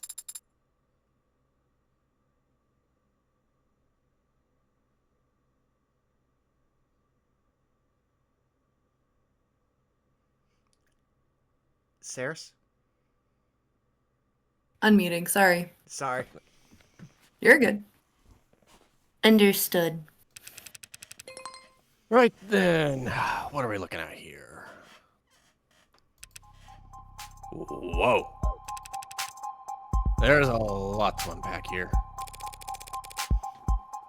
We theorized it may have been Asher's pincushion? A pincushion, huh? That'll explain some of what I'm reading here. What language is that? Ahem. What language is that on the screen? And considering everything about Sarah, I think I know what the language is. Tess. You know, Tesseract, all Noble products, and... well, pretty much all products for the period are programmed in Tess. Easy to read and write, stay compliant. It's a programming code. Now, this model, what's it go by?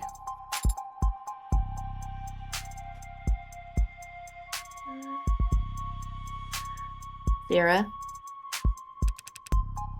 This, Sarah model.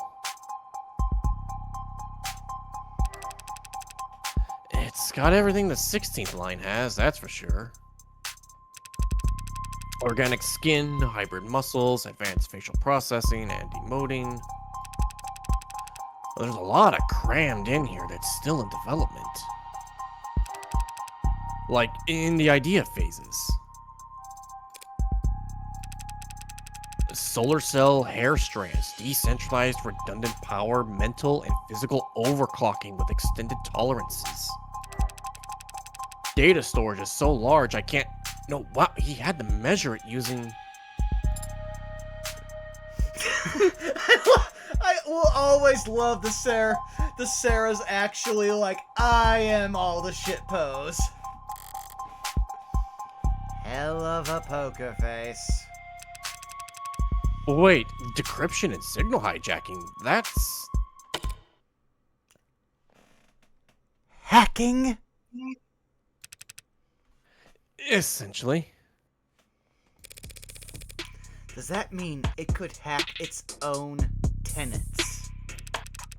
Oh, no, that's unthinkable. Literally, for an ad. For an ad to break its tenets would be like you stepping into traffic or dropping a baby. Even if you're physically capable of doing it, it's not something you would ever choose to do. Some people do walk into traffic. Psychotics, addicts, the mentally ill. Does that mean there are androids? Well, no, there aren't crazy androids, so yeah. Not yet. We haven't introduced generative AI. ChatGPT is something that we actually have to medicate. Oh no. God. That's okay. So it can't hack itself, but it was given the ability to hack other systems. The industry line as such a capability could be an option in certain emergency scenarios. Morgan be like, I now love Sarah. She's going to make my life so much easier. Breaking through the firewalls and encryption of surrounding electronics to broadcast directly to police or military channels. Zako, Sarah has become anti-Nordman. Like 3 of her people will get that joke, but I'm so glad you got it. Speaking of military, this muscular skeletal setup is drastic. I've never seen this on a consumer model. Can you lift a car or something, Sarah? Most cars. It would depend on the center of gravity. That's the point where I think Morgan would shit a brick. Where it's like, oh, you gave me a mini nuke. Thank you, buddy. I didn't know we had Battle Angel Alita here. Exactly. Wheeze. Lady, this Sarah could wrestle a public disturbance walker and come out on top. Those stomping behemoths they bring out for riot suppression? In terms of computational ability, the estimate says... That can't be right. Look, Dawes. I was actually hoping you could tell me something about the software or the metadata. Who worked on it? And when? Right, okay. Well, that's unfortunate. The editing logs have been purged. That doesn't sound very above the board. Sorry, I can't tell you anything about who worked on Sarah or when. Any chance you can restore those logs?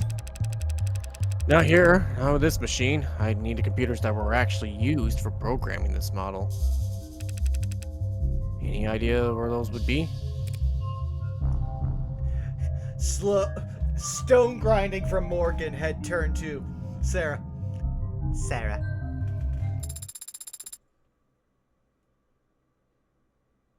I cannot answer that question with any accuracy.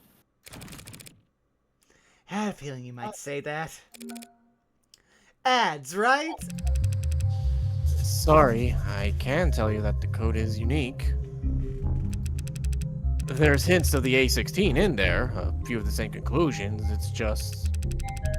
Dr. Asher or whoever took very different paths to get there.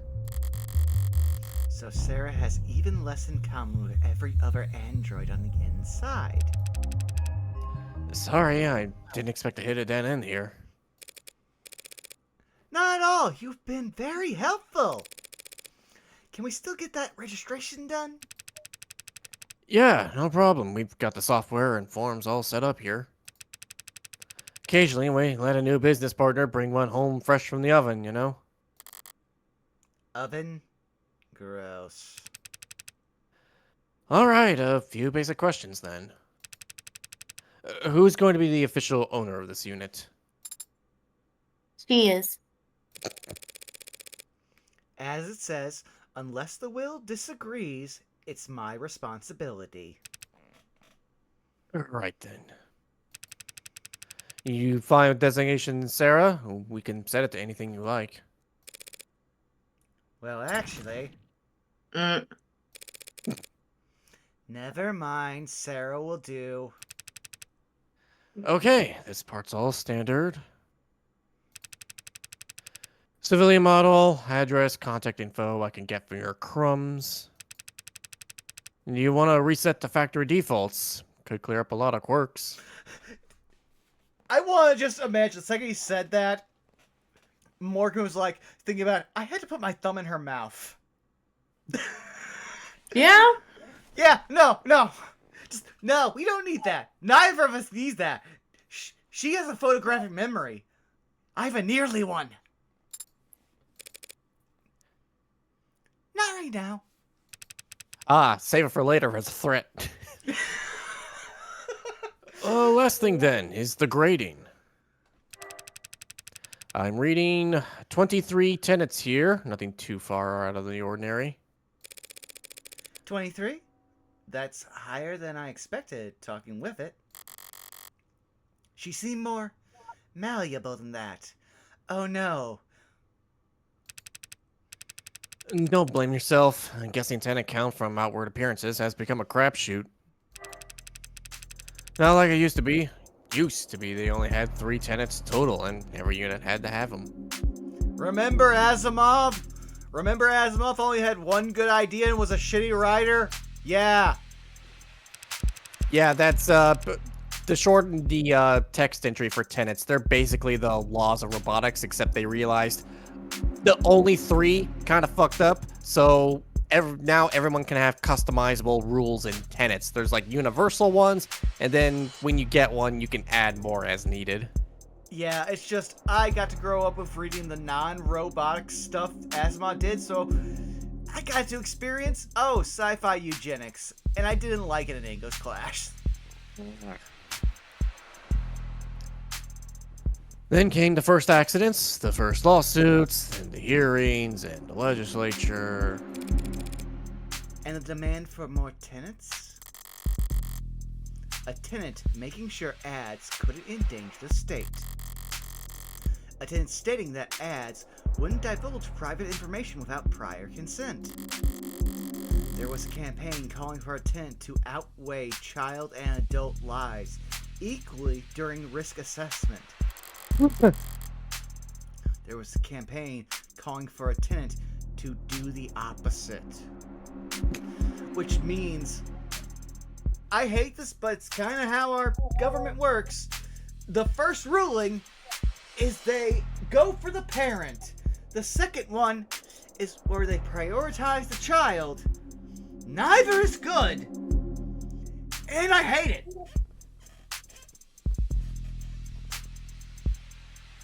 Give me a second, I need to take a drink. Sure. 1,000. There we go. Companies wanted their asses covered, customers wanted guarantees. There was never much incentive to deny a requested tenant, so the list just ballooned. Until the military entered the market in full force. You sound like you don't approve. I wouldn't go that far. They needed their ads to be able to pull the trigger when ordered to. Without clearing 5,000 lines of bloated, hard-coded decision points to get there, I get that.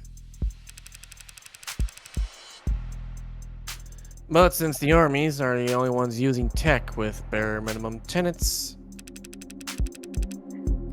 all the best, least cluttered, most elegant code is only used for war games. Dawes, I feel so bad for you. You were the person who needed to balance this.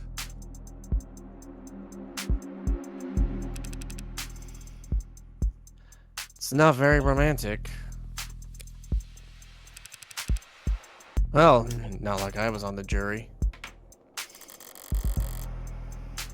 Department of Advanced Defense Projects, the Zenith Dynamics.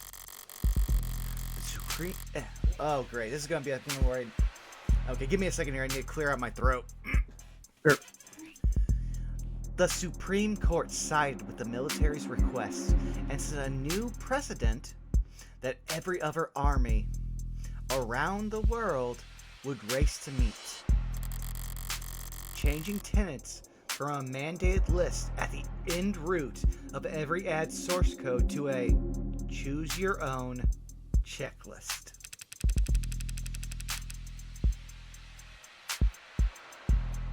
It's funny, ads with the most tenants, they're so locked up you can't even have a conversation with them.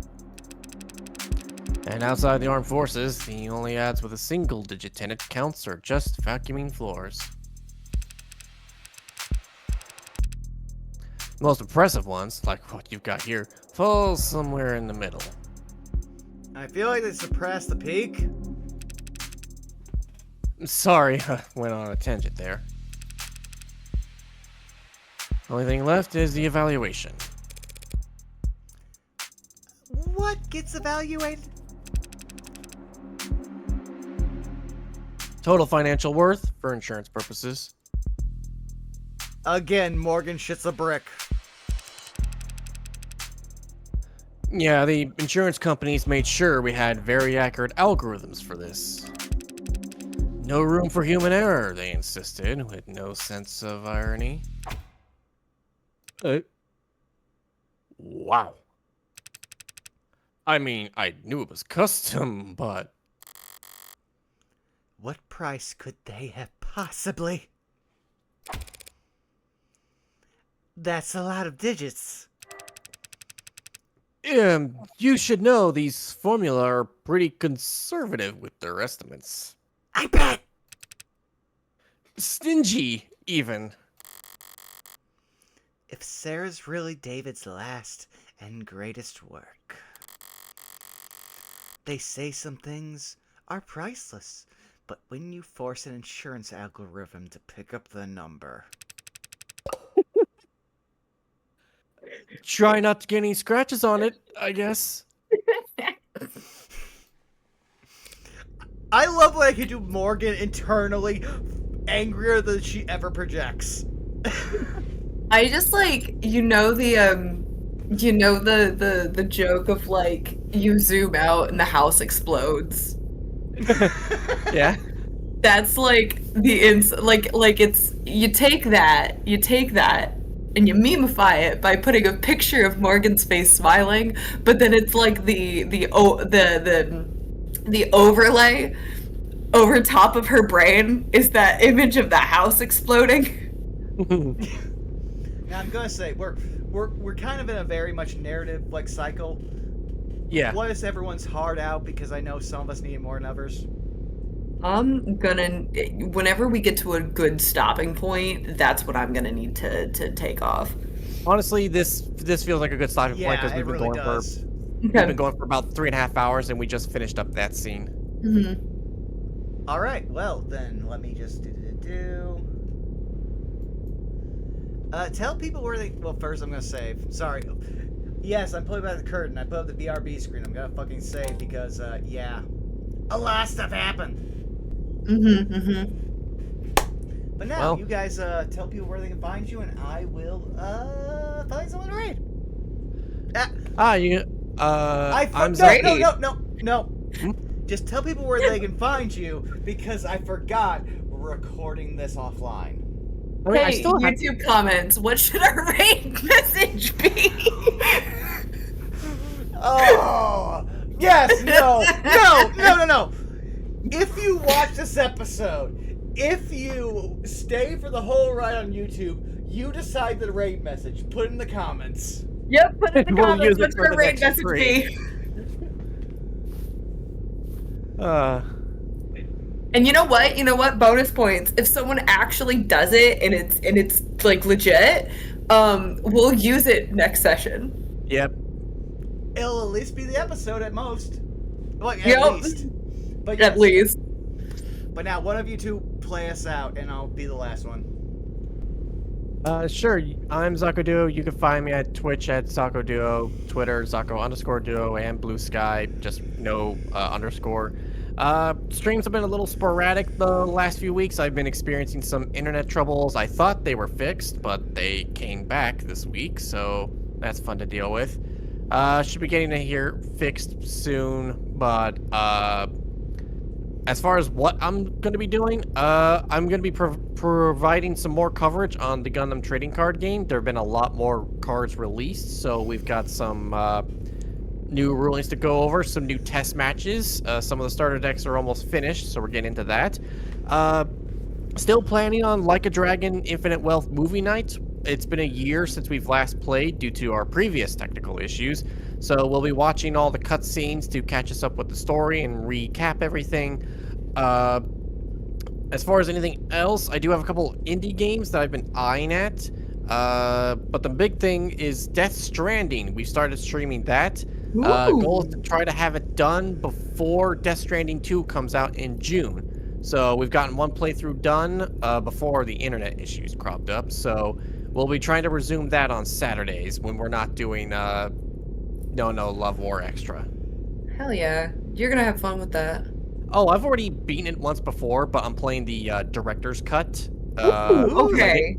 Because I didn't play that version, and it's also so I can give my audience a view of like, hey, I know 90% of you didn't actually play this game, so here's what it's actually about before I decide to play the sequel. Shakes hand respectively. You can find me all over the internet at Tixdixl, although I'm so sorry, Vaughn, I'm actually gonna chill my cosplay for a minute, because if you peep over at Instagram at Mirrored Borders Cause, you will see the fact that we dropped the full 3-minute video of my buddy Blaker's Potatoes and I performed It's Dangerous to Go Alone by Starbomb. So if you are a fan of hee funny jokes and some Legend of Zelda, you should probably go and look. I'm gonna toot my horn a little bit and say that was probably one of the best duo performances that I have done. And as I mentioned when we were stalling, we may or may not have caused someone to laugh so hard they started hyperventilating. But other than that,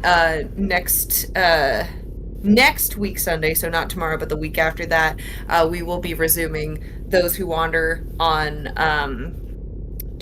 twitch.tv/burnoutVaughn, where we will be resuming Peeping the Horrors. And I'm not gonna lie, I've been cooking since I've had some time to actually sit down with the tomes and the texts. Oh no, you realize we're all eating good, but it's like we spent like 8 episodes getting to Scald. We're in Scald. A lot's going to happen no matter what we do or what we want.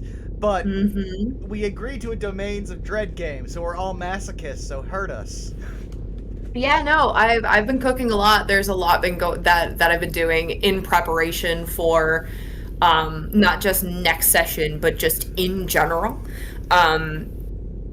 There have been a lot of things happening behind the scenes.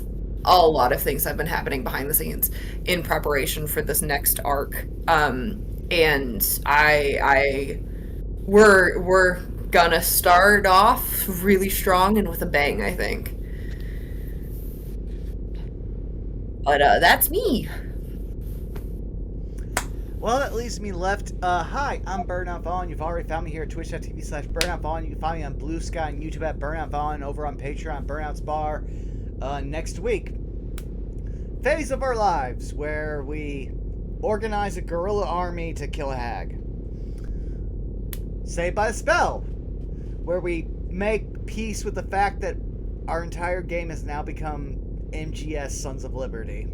Like, we've actually met the Patriots now, and we can't change it. And then, for Those Who Wander, where we finally got to where we wanted to go. How is it going to hurt us? We smile and wait, but thank you all for coming out, and thank you all for accepting the fact that this episode was completely YouTube only. With that said, we love you. Bye-bye. Bye.